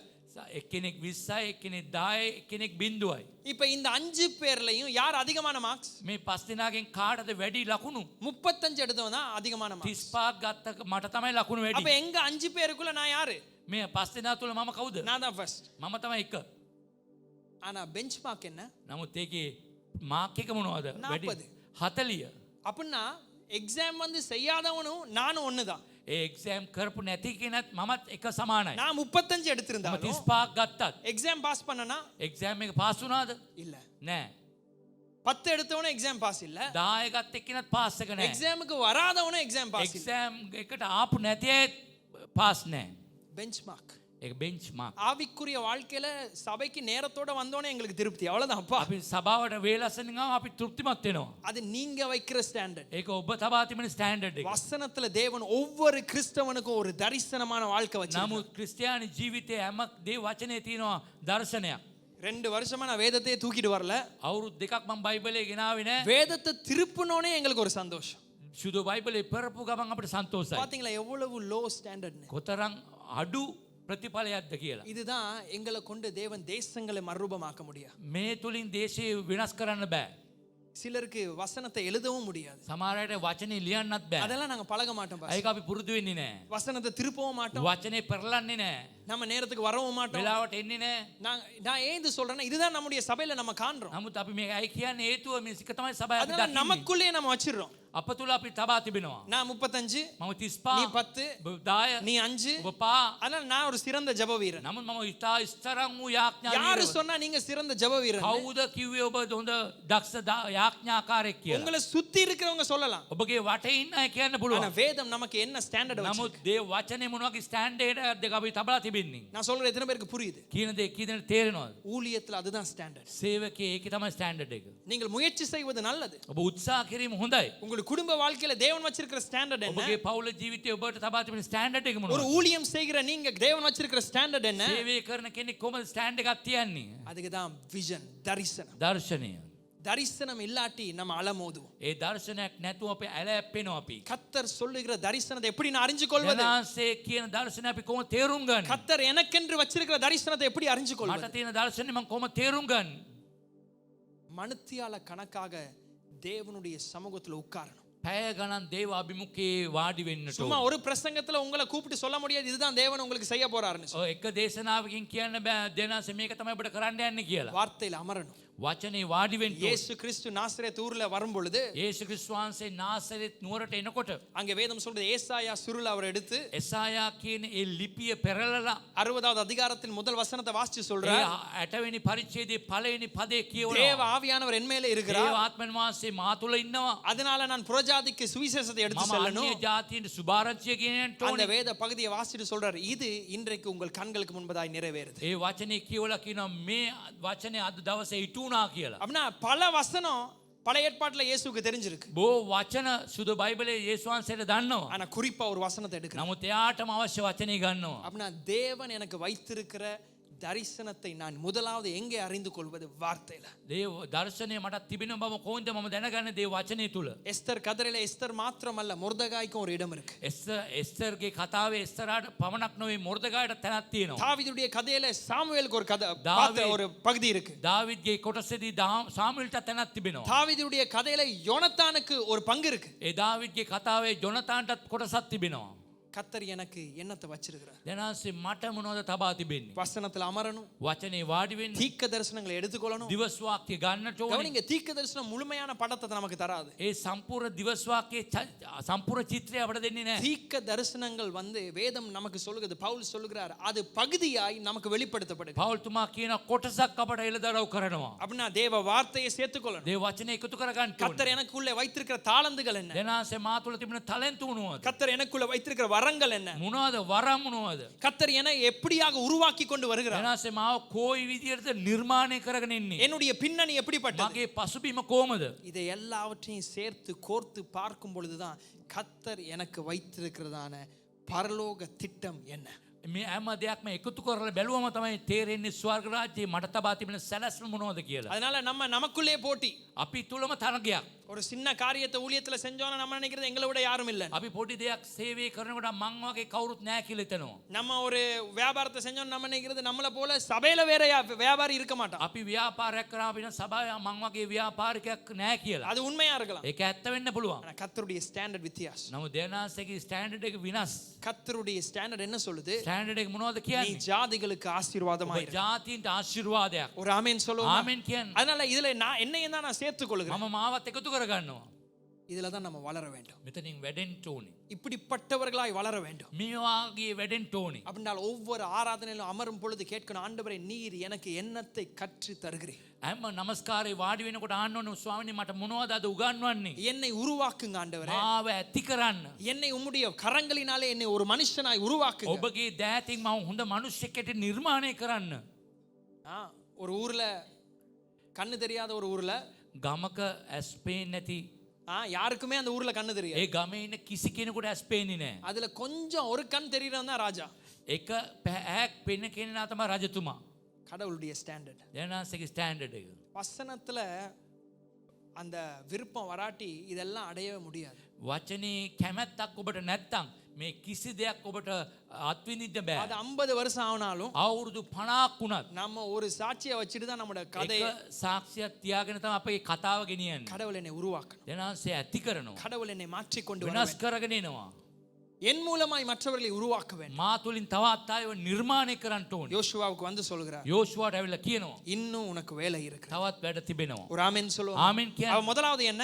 ප්‍රථමයෙන් මොනවද? தரிசனம். දර්ශනය. தேவன் உங்களுக்கென்று வைத்திருக்கிற தரிசனம். දෙනාසේ ඔබට තවත් තිබෙන දර්ශනය. அதை நீங்க அடைஞ்சாதான், அதை நீங்க பார்த்தாதான் ඒක ඔබ දැක්කොත් තමයි அதற்கு நேராய் வளரலாம். ඒ තුලින් ඔබ වැඩෙන්න පුළුවන්. ஹபக்குக் 2வது அதிகாரம் අබක්කුක් දෙවනි පරිච්ඡේදය 2வது வசனம். දෙවනි වචන. ஹபக்குக் chapter 2 verse 2. අබක්කුක් 2:2. அப்பொழுது கர்த்தர் எனக்கு பிரதியுத்தரமாக, நீ தரிசனத்தை எழுதி அதை கடந்தோடுகிறவன் வாசிக்கும்படி பலகைகளிலே தீர்க்கமாக வரை. சரி, திருப்பி வாசிங்க, இதை நல்லா கவனிங்க. කියවනද அப்பொழுது கர்த்தர் எனக்கு பிரதியுத்தரமாக, நீ தரிசனத்தை எழுதி. முதலாவது என்ன செய்யணுமா? தரிசனத்தை මොනවද කරන්න ඕන? දර්ශනය நல்லா சொல்லுங்க, எழுதணும். ලියන්න ඕනේ. கடவுள் தருகிற வாக்குத்தத்தங்கள், கடவுள் தருகிற தீர்க்க தரிசனங்களை முதலாவது எழுத பழகு. දෙනාසේ දෙන දිවස් වාක්‍ය පොරොන්දු ලියන්න පුරුදු වෙන්න ඕනේ. அது நமக்கு பழக்கமே இல்லை. අපිට පුරුද්දක් නැහැ. எந்த மனுஷன் கடவுளுடைய வசனத்தை கனப்படுத்துகிறானோ அவனை தேவன் கனப்படுத்துவார். දැන් කොයි මනුෂ්‍යයා දෙනාසේගේ වචනේ ගරු කරන්නේ ඒ මනුෂ්‍යයා දෙනාසේ ගරු කරනවා. இந்த சண்டே நான் பேசுறனால நோட்ஸ் இருக்கு, அதை பத்தி நான் பேசல. தேவன் உங்களுக்கு பேசியிருக்கிற வெளிப்பாடுகளை எழுதுங்க. මම දේශනා කරන එක ලියනවා නෙමෙයි, දෙනාසේ කතා කරපු ඒ එළිදරව් ලියන්න ඔබ. இப்ப நல்லா கவனிங்க, எழுத சொல்றார். ලියන්න කියනවා. அடுத்தது அதை கடந்தோடுகிறவன். கடந்து ஓடுகிறவன் அப்படின்னா ஓடுறவன். சரி, வாசிக்கும்படி பலகைகளிலே தீர்க்கமாக வரை. தீர்க்கமா ஏன் வரைய சொல்றாரு தெரியுமா? ඇයි ගල් පුරවල ලියන්න කියන්නේ? யார் ஓட முடியும் தெரியுமா? කාට දුවන්න පුළුවන්? எழுதினவன் ஓடுறதல்ல, ලියන කෙනා දුවනව නෙවෙයි, வாசிக்கிறவன். කියවන කෙනා. நம்ம எழுதி மற்றவனுக்கு தான் காட்டுறது. අපි ලියලා අනිත් අයට පෙන්නනවා. ஏன் எழுத சொல்றாரு ඇයි தெரியுமா? ලියන්න කියන්නේ? திருப்பி அதை வாசி, නැවත කියවන්න. திருப்பி அதை ரீவிசிட் பண்ணு. ඒක නැවත කියවල බලන්න. கடவுள் தந்த வாக்குத்தத்தங்களை சில நேரத்துல நம்பவே முடியாமல் இருக்கு. දෙනාසේ දෙට පොරොන්දු විශ්වාස කරන්නම බෑ. இனி இது என்னுடைய குடும்பத்துல நடக்கவே நடக்காதுன்னு පවුලේ நினைக்கிறேன். මේ දේවල් සිදු වෙන්නෙම නැහැ. கதவை பூட்டி கொண்டு எழுதி வச்சதை திறந்து திருப்பி அதை வாசி. ඇස් දොර වහලා ලියපු දේ නැවත කියවන්න. எழுதினவன் ஓடுவதல்ல, ලියන කෙනා දුවනව නෙවෙයි, வாசிக்கிறவன் ஓடுவான். කියවන කෙනා දුවනවා. திருப்பி திருப்பி திருப்பி නැවත නැවත அதை தியானிக்க பழகணும். මෙනෙහි කරන්න ஓ පුරුදු වෙන්න. ஆண்டவரே, I am revisiting the vision. என்னுடைய தரிசனத்தை நான் திருப்பி வந்து பார்க்கிறேன். මගේ දර්ශනය නැවත මම බලනවා. ஒரு ஆமென் சொல்லுவோமா? ආමෙන් කියමුද? இதுதான் யோசுவாவுக்கு ஆண்டவர் சொன்னார். මේක තමයි යෝෂුවාට කිව්වේ. கற்களை பெருக்கிக்கொள், ගල් එකතු කරන්න. அதை ஒரு நினைவு சின்னமாய் வைத்துக்கொள். ඒක සී වටනයක් ලෙස තබන්න. ஏன் அது ஞாபகப்படுத்து, ඒක මතක් කරනවා. உன்னுடைய சந்ததிக்கு ஞாபகப்படுத்து. ඔබගේ පරම්පරාවට எங்களுடைய தரிசனம் எங்கள் வாழ்க்கையில மிக முக்கியம். ඒ දර්ශනය ඔබගේ ජීවිතේ ඉතා වැදගත්. சில இடத்துல பிறக்கும் பொழுது கடவுள் ஒரு வாக்குத்தத்தத்தை தந்தார். සමහර ඉපදෙනකොටම පොරොන්දුවක් ස්වාමීන් ஒரு වහන්සේ பிரசங்கியார் மூலமாக தேவன் குறிப்பாக நேரடியாக உங்களுக்கு பேசி இருக்கலாம். දේශකෙක් තුලින් කෙලින්ම ඔබට වචනයක් කතා කරනවා. இல்லாவிட்டால் கர்த்தரே உங்களுக்கு அவருடைய மெல்லிய சத்தத்திலே தரிசனத்தை பேசி இருக்கலாம். නැත්තම් ඔබගේ දෙනාසේ කෙලින්ම ඔබට සියුම් අඬකින් ඔබට කතා කරන්න පුළුවන්. அதை எழுதுங்க. ඒක ලියන්න. எழுதுவது மாத்திரமல்ல, එළියනවා පමණක් නොවේ. அதை வாசிங்க. ඒක කියවන්න. வாசிக்கிறவன் ஓடுவான். ඒ කියවන කෙනා දුවනවා. வாசிக்கிறவனுடைய பயணம் தொடரும். එයා කියවන කෙනාගේ ගමන නැවත පටන් ஒரு ගන්නවා. ஆமென் சொல்லுவோமா? ආමෙන් කියනවා. நல்ல ஒரு ஆமென் சொல்லுவோமா? ආමෙන් කියන්න. மற்றவங்களுக்கு அதை பத்தி பேச வேண்டாம். අනිත් අයට කතා කරන්න එපා. நீங்க வாசிச்சு மற்றவங்களுக்கு காண்பிக்க வேண்டாம். ඔබ කියවල අනිත් අයට පෙන්වන්න එපා. கர்த்தாவே, என்னுடைய எல்லா பிள்ளைகளும் உம்மை அறிந்து கொள்வார்கள் என்கிற வாக்குத்தத்தம் நிறைவேறணும். அதை நான் வாசிப்பேன், அதை நான் தியானிப்பேன், அதை எப்பொழுதும் நான் நம்புவேன். ඒ දරුවා දෙවනාංශය දැනගනි කියලා මම වචනේ කියවනවා, ලියවනවා, මෙනෙහි කරනවා කියලා කියන්නේ. தரிசனம். දර්ශනය. கடவுள் நமக்கு தருகிற தரிசனம் மிக முக்கியமானது. ලබා තිබෙන දර්ශනය ඉතා වැදගත්. அதனால ஒவ்வொரு மனுஷனுக்கும் இந்த காலை நேரத்துல அந்த பயணத்தை ஆரம்பிங்க. கடவுள் எனக்கு வைத்திருக்கிற தரிசனம் என்ன? හැමෝම පටන් ගන්න දෙනාන්සේ මට තබා තිබෙන දර්ශනය මොනවද? இல்லாட்டி சபை உங்களுக்கு போர் அடிக்கும். නැත්තම් සභාව ඉතාමත්ම ඔබට බෝරින්. ஆராதனை போர் அடிக்கும். නමස්කාරෙත් බෝරින් நம்ம වෙනවා. பேசுறதும் போர் அடிக்கும். කතා කරන එකත් ඔබට அதான் சொன்னேன், நம்ம வாழ்க்கையும் வசனத்துக்கும் கேப் வளர வளர வளர இதுல எந்த பிரயோஜனமும் காண மாட்டோம். අපගේ ජීවිතයත් දෙනසගේ වචනයටත් පරතරය වැඩි වෙන්න කිසි ප්‍රයෝජනයක් නැති වෙනවා. சிலர் பாருங்க எப்ப கேட்டாலும் அவங்க ஃப்ரீயா தான் இருப்பாங்க. නිතරම ආන්න ඒගොල්ලෝගෙන් අපි ෆ්‍රී එකේ තමයි ඉන්නේ. அதாவது 5 பேர் ஒரு ட்ரிப்புக்கு போகணும்னு சொன்னா 5 දිනක් ට්‍රිප් එකට යන්නට 4 ඕනේ. பேர் சேர்ந்தாச்சு. 4 දෙනෙක් එකතු වුණා. இன்னும் ஒருத்தனை சேர்க்கணும்னு තව சொன்னா එක්කෙනෙක් එකතු කරන්න ඕනේ නම්. டக்குன்னு சொல்லுவாங்க, அவனுக்கு கால் பண்ண, அவன் எப்பயும் ஃப்ரீயா தான் இருப்பான். එයාට කෝල් කරන්න නිතරම ෆ්‍රී එකේ තමයි ඉන්නේ. உதவி செய்யணும் எப்பொழுதுமே. උදව් කරන්න ඕනේ ஆனா නිතරම. சிலருக்கு பாருங்க வாழ்க்கையில எந்த நோக்கமும் இல்ல. සමහර අයට කිසි අරමුණක් නැහැ. சும்மா கடைக்கு போயிட்டு வரேன்னு சொல்லுவாங்க. කඩේට ගිහින් කියලා කියනවා. கடைக்கு போற வழியில யார் சரி சந்தி சொல்லுவாங்க, வாங்க ஆட்டோல ஏறி போவோம்னா அப்படியே போயிடும். කඩේට යන ගමන් කවුරු හරි ඉන්න ආටෝ එකේ නගින්න කිව්වොත් නැගලා යනවා. இப்படிதான் நம்ம கிறிஸ்தவ வாழ்க்கை. මේම තමයි ක්‍රිස්තියානි ජීවිතේ. எந்த பெஞ்ச்மார்க் இல்ல. කිසිම මාකයක් නැහැ අපිට. வேதத்தை வாசிச்சு முடிக்கணும்ன்ற ஒரு நினைவே இல்ல. සුදු බයිබලයේ සම්පූර්ණ කියලා ඉවර කිරීමේ මතකයක් එන්නෙම නැහැ. ஒரு புத்தகத்தை சரி, ஜூட் என்கிற புத்தகம் ஒரு பக்கம் பரட்டினாலே போதும். ජූත් அதை கூட இன்னும் வாசிச்சு முடிக்கல. ජූත් කියන ලිපියේ එක පිටුවයි තියෙන්නේ. ඒකත් කවුරුත් ඉවර කරලා නැහැ කියවලා සමහර විට. கிறிஸ்தவர்களுடைய மட்டம் அப்படியே குறையுது. ක්‍රිස්තියානි අයගේ මට්ටම එන්නෙන්නම අඩු වෙනවා. அது நம்மளுக்குள்ளே போட்டி. ඒක අප තුළම තරංගයක්. அந்த குட்டி குட்டி ஊழியம் நான் செய்றேன், ඒ පොඩි පොඩි සේවයන් කරනවා. என் குடும்பம் இப்படி இருக்குது, මගේ පවුල මෙහෙම ஆனா තිබෙනවා. டார்கெட் படி எல்லாரும் ஃபெயில். போ, නමුත් ටාගට් එක අනුව හැමෝම ෆේල්. வராதவனும் ஃபெயில், நாங்களும் ஃபெயில். එන්නේ නැති අයත් ෆේල් අපිත් ෆේල්. கடவுள் வச்சிருக்கிற ஸ்டாண்டர்ட். දැනාසේ තබලා තිබෙන ස්ටෑන්ඩඩ් එක. வசனத்துல எப்படி வளர விரும்புறோம்? වචනයෙන් කොහොමද වැඩෙන්නට ඕනේ? ஆவியின் நுணுக்கங்களை கற்றுத்தர விரும்புறோம். ආත්මික දේවල් හොඳ හොඳ දේවල් කොහොමද ඉගෙන ගන්න?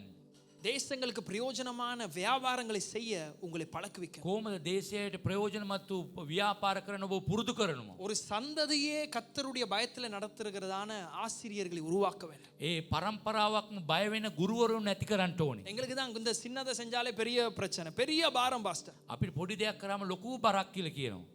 கெப்பாசிட்டியை வளர்த்துறோம். ඒ කැපැසිටි එක වැඩි කරන්න ඕනේ. நான் வாங்குவதை பார்க்கிலும் கொடுக்கிறவனாயிருக்க. අපි ලබා ගන්නවටත් වඩා දීම වැඩි වෙන්න ඕනේ. என்னுடைய உயரங்களை கண்டு மனுஷர்கள் ஆச்சரியப்பட வேண்டும். கர்த்தர் என்னை எப்படியாய் தாழ்மைப்படுத்தியிருக்கிறார். දැනාසේ අපේ උසස් වීම දැකලා ලෝකේ පුදුම වෙන්න ඕන. දැනාසේ කොහොමද මම උසස් කළා තියෙන්නේ කියලා. முந்தினவை நினைக்க வேண்டாம். පරණ දේවල් හිතන්න එපා. பூர்வமானது நினைக்க வேண்டாம். පූර්ව දේවල් හිතන්න එපා. இன்றைக்கு வரைக்கும் ஆவிக்குரிய கணக்கொப்புவித்தல் இல்லை. ඔබ තාමත් ආත්මික දේවල් තාමත් ගණන් බේරලා නැහැ හරියට. ஒரு நல்ல ஒரு ஆவிக்குரிய நண்பன் இல்லை. හොඳ ආත්මික මිත්‍රයෙක් නැහැ. உண்மையாகவே உங்களை, அதாவது கர்த்தருடைய ஆலோசனையில் நடத்தக்கூடியதான ஒரு நண்பனை இன்னும் கண்டுபிடிக்கல. හොඳට ආත්මික පැත්තෙන් වර්ධනය කරන්න පුළුවන් හොඳ මිත්‍රයෙක් තාම හොයාගෙන නැහැ. அதனால எதெல்லாம் வருதோ அதுக்கு போயிடுறது. මොනවද එන්නේ ඒ දේට යනවා. அப்படி நம்ம வாழக்கூடாது. ඒ වගේ ජීවත් වෙන්න නරකයි. கடவுள் எங்களுக்கு தரிசனம் உள்ள ஒரு மனதை தரணும். දැනාන්සේ අපට දර්ශන වූ මනසක් දී තිබෙනවා. அதை கண்டுபிடிப்பதல்ல, ඒක සොයා ගන්නව නෙවෙයි. அதுல ஓடுவதல்ல, ඒක දුවනව නෙවෙයි. நோக்கத்தை மறக்கக்கூடாது, அதை நிறைவேற்ற. ඒකේ අරමුණ අමතක කරන්න එපා. ඒක ඉටු කරන්න ඕනේ. அதுதான் யோசுவாவுக்கு ஆண்டவர் சொன்னார். යෝෂුවාට ඒක තමයි කිව්වේ. கம்ப்ளீட், அதை நீ முடித்தாக வேண்டும். ඒක සම්පූර්ණ කරන්න ඕනේ. ஒரு ஆமென் சொல்லுவோமா? ආමෙන් කියන්න. அதான் சில விளையாட்டு போட்டிகள்ல நீங்க கவனிக்கலாம். සමහර තරඟවලදී අපි බලන්න පුළුවන්. சிறந்த வீரர்களுக்கும் கோச் இருக்கும். උන්ට ඉස්තරම් වූ දක්ෂ වූ ක්‍රීඩකයන්ට කෝච් කෙනෙක් ඉන්නවා. அந்த கோச்சோட பேர்லாம் எங்களுக்கு தெரியவே ඒ தெரியாது. කෝච්ගේ නම දන්නේ නැහැ. ஆனா வீரர்களோட பேர் உலகமே அறிஞ்சிருக்கு. නමුත් ඒ දක්ෂ වීරයාගේ නම අපි දන්නවා. ஏன் தெரியுமா? ඇයි දන්නවද? அவங்கள இன்னும் இன்னும் இன்னும் அதிகமாக இன்னும் அவங்களுடைய போட்டியில இல்லாட்டி அவங்களுடைய விளையாட்டுல அவங்க முன்னேற வேண்டும். තවත් ඔවුන්ගේ තරඟවලදී ඔවුන් දියුණු වෙන්න ඕනේ.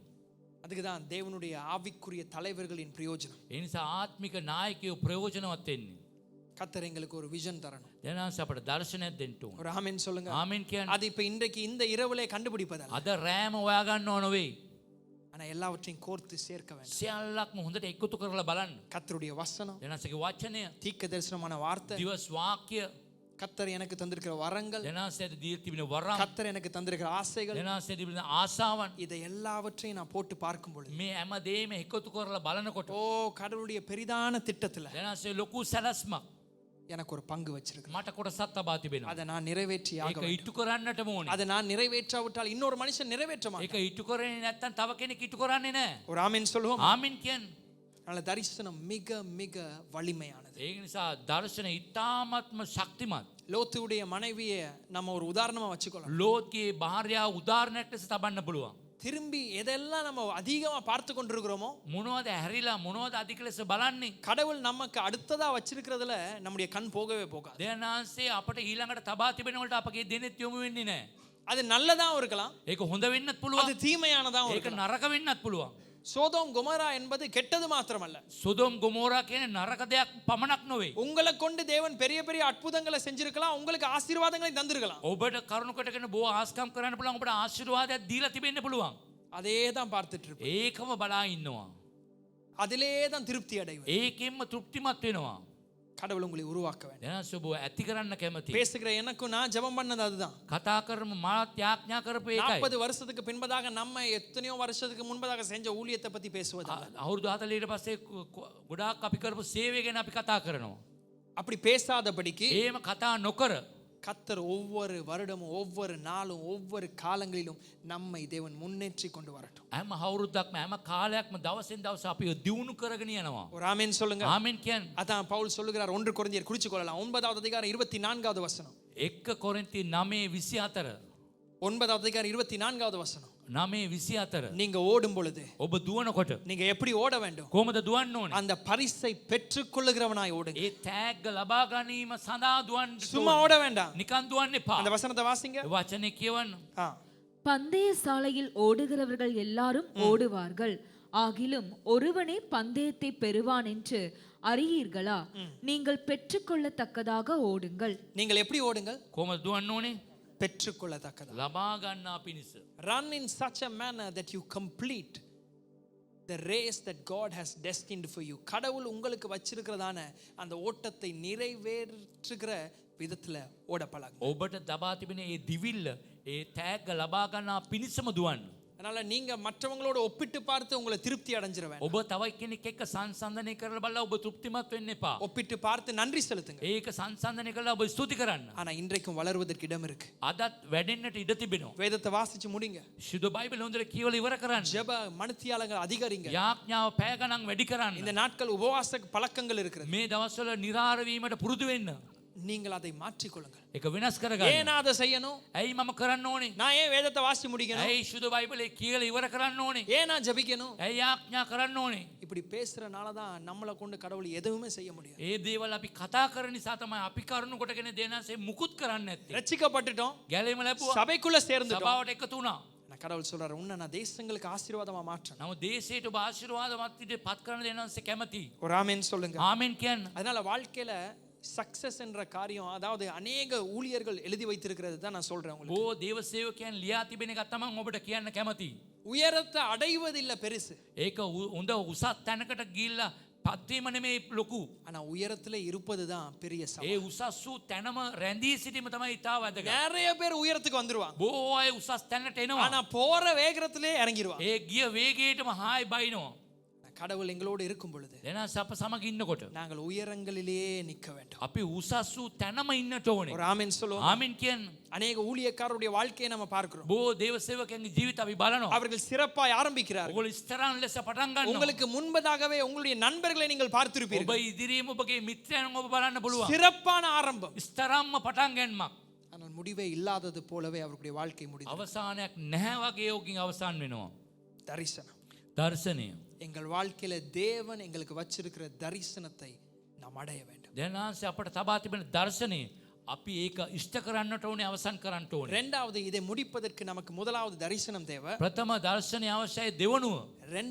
දෙවනුව ஒரு அக்கினியான ஆவிக்குரிய வாழ்க்கை நமக்கு தேவை. ගින්නක් නැමැති ආත්මික ජීවිතයක් අපට තිබෙන්න ඕනේ. We have to maintain a vibrant spiritual life.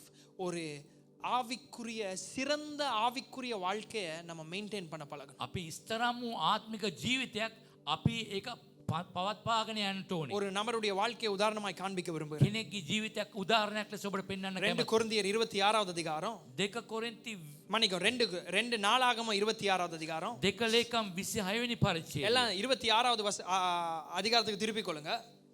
5வது வசனத்துல ஆரம்பிப்போம்.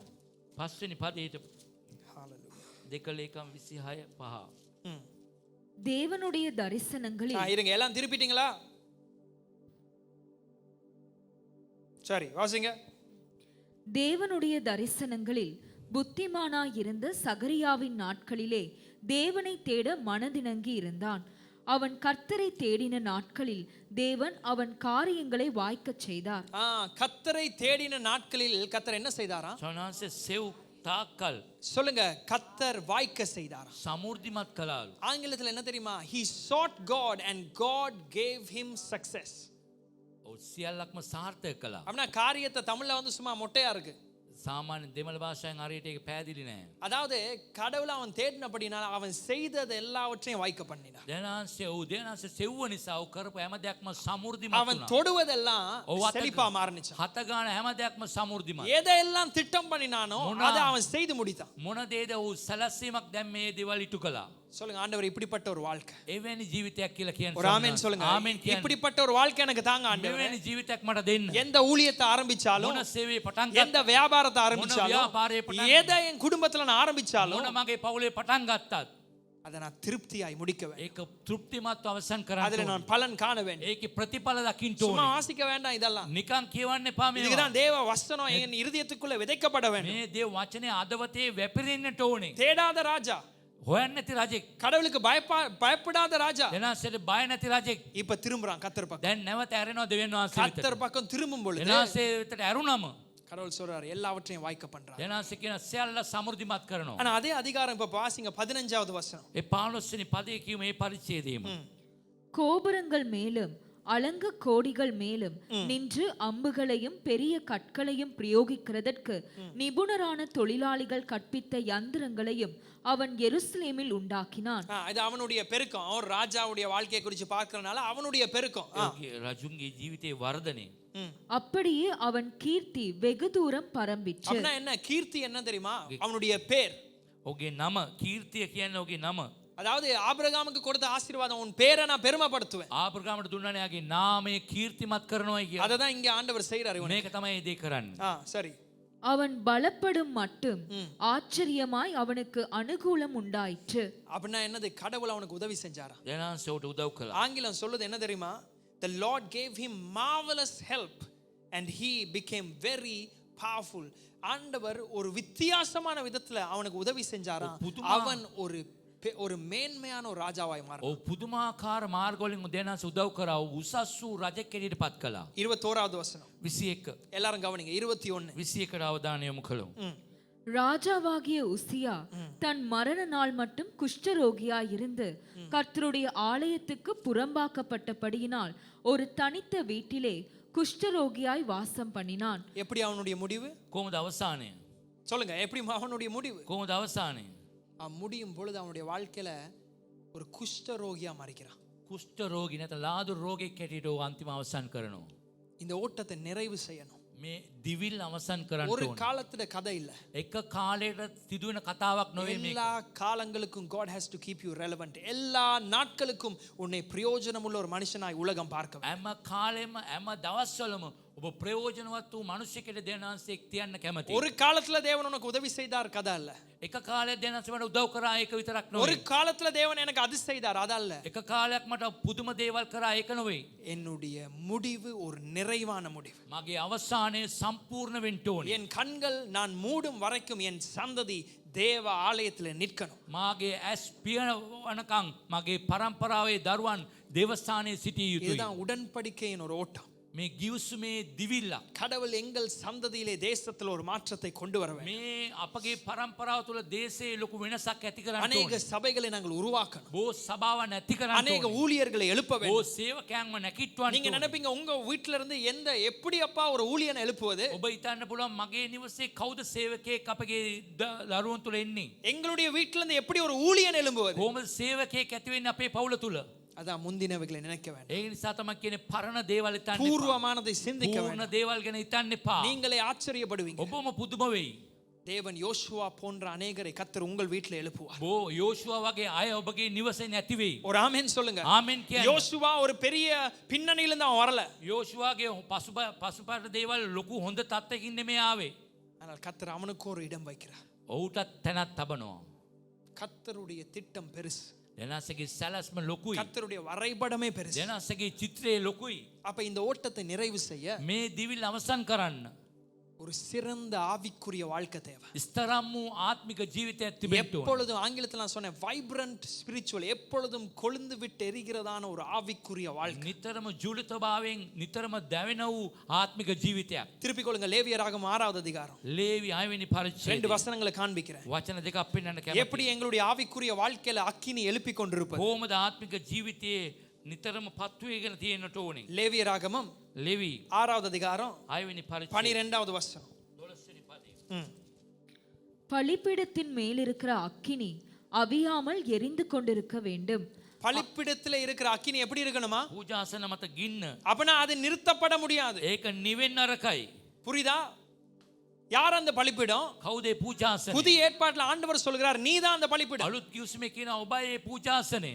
You are the burning altar. கடவுள் சொல்கிறார், நான் ஒரு இடத்தை ஒரு பலிப்பிடமா பார்க்கல, மனுஷனையே ஒரு பலிப்பிடமா பார்க்கிறேன். මම තැනක් බලන්නේ නැහැ පූජාසනයක් ඇටියට, මිනිස්සෙක්ම මගේ පූජාසනයයි. அல்ல மிக முக்கியம். ඉතා වැදගත්. நீ தேவ பலிப்பிடம் என்றால் ඔබ දෙනාසගේ පූජාසනය නම් இதுதான் அடையாளம். මේක තමයි ලකුණ. you will keep burning. நீ எப்பொழுதும் கொழுந்து விட்டு எரிவாய். නිතරම ඔබ දැවීගෙන ඉන්නට ඕනේ. පත්තු ஆமென் වේගෙන சொல்லுங்க. ඉන්නට ඕනේ. ආමෙන්. அதுதான் தேவன் வைத்திருக்கிற அவருடைய பலிப்பிடத்தின் உடன்படிக்கை. ඒක තමයි දෙනාසේ පූජාසනයේ තවා තිබෙන ගිවිසුම. அப்படின்னா என்ன? எப்பொழுதும் உன்னுடைய ஆவிக்குரிய வாழ்க்கையில ஒரு அக்கினி, ஒரு வேகம் உண்டாகி கொண்டிருக்கும். නිතරම ආත්මික ජීවිතේ ගින්නක් පත් වෙන්න ඕනේ. ஒரு ஆமென் சொல்லுங்க. ආමෙන් කියන්න. சரி, 13வது வசனத்தை வாசிச்சீங்க. 13 වෙනි පදය. லேவியராகமம் 6:13. ලේවි 6:13. பலிபீடத்தின் மேல் அக்கினி எப்பொழுதும் எரிந்து கொண்டிருக்க வேண்டும். அது ஒரு பொழுதும் அவிந்து போகலாகாது. ஒரு பொழுதும் அவிந்து போகலாகாது. இது எப்படி அவிந்து போகாமல் வைப்பது? කොහොමද නිවෙන්නේ නැතුව තබා ගන්නේ? வாசிங்க. போஜன பலியின் பிரமாணம் என்னவென்றால், ஆரோனின் குமாரர் அதை கர்த்தருடைய சந்நிதியில் பலிபீடத்துக்கு முன்னே படைக்க வேண்டும். அடுத்தது, அவன் போஜன பலியின் மெல்லிய மாவிலும் அதன் எண்ணெயிலும் தன் கைப்பிடி நிறைய எடுத்து போஜன பலியின் மேலுள்ள தூப வர்க்கம் யாவற்றோடும் கூட அதை ஞாபக குறியாக பலிபீடத்தின் மேல் கர்த்தருக்கு சுகந்த வாசனையாக தகனிக்க கடவன். அடுத்தது, அதில் மீதியானதை ஆரோனும் அவன் குமாரரும் புசிப்பார்களாக. அது புளிப்பில்லா அப்பத்துடன் பரிசுத்த ஸ்தலத்தில் புசிக்கப்பட கடவது. ஆசரிப்பு கூடாரத்தின் பிரகாரத்தில் அதை புசிக்க வேண்டும். அதை புளித்த மாவுள்ளதாக பாகம் பண்ண வேண்டாம். அது எனக்கு இடப்படும் தகனங்களில் நான் அவர்களுக்கு கொடுத்த அவர்களுடைய பங்கு. அது பாவ நிவாரண பலியை போலும் குற்ற நிவாரண பலியை போலும் மகா பரிசுத்தமானது. சரி, இதே நான் வாசிக்க சொன்னேன்னா, මම මේ කියවන්න කිව්වේ හේතුව.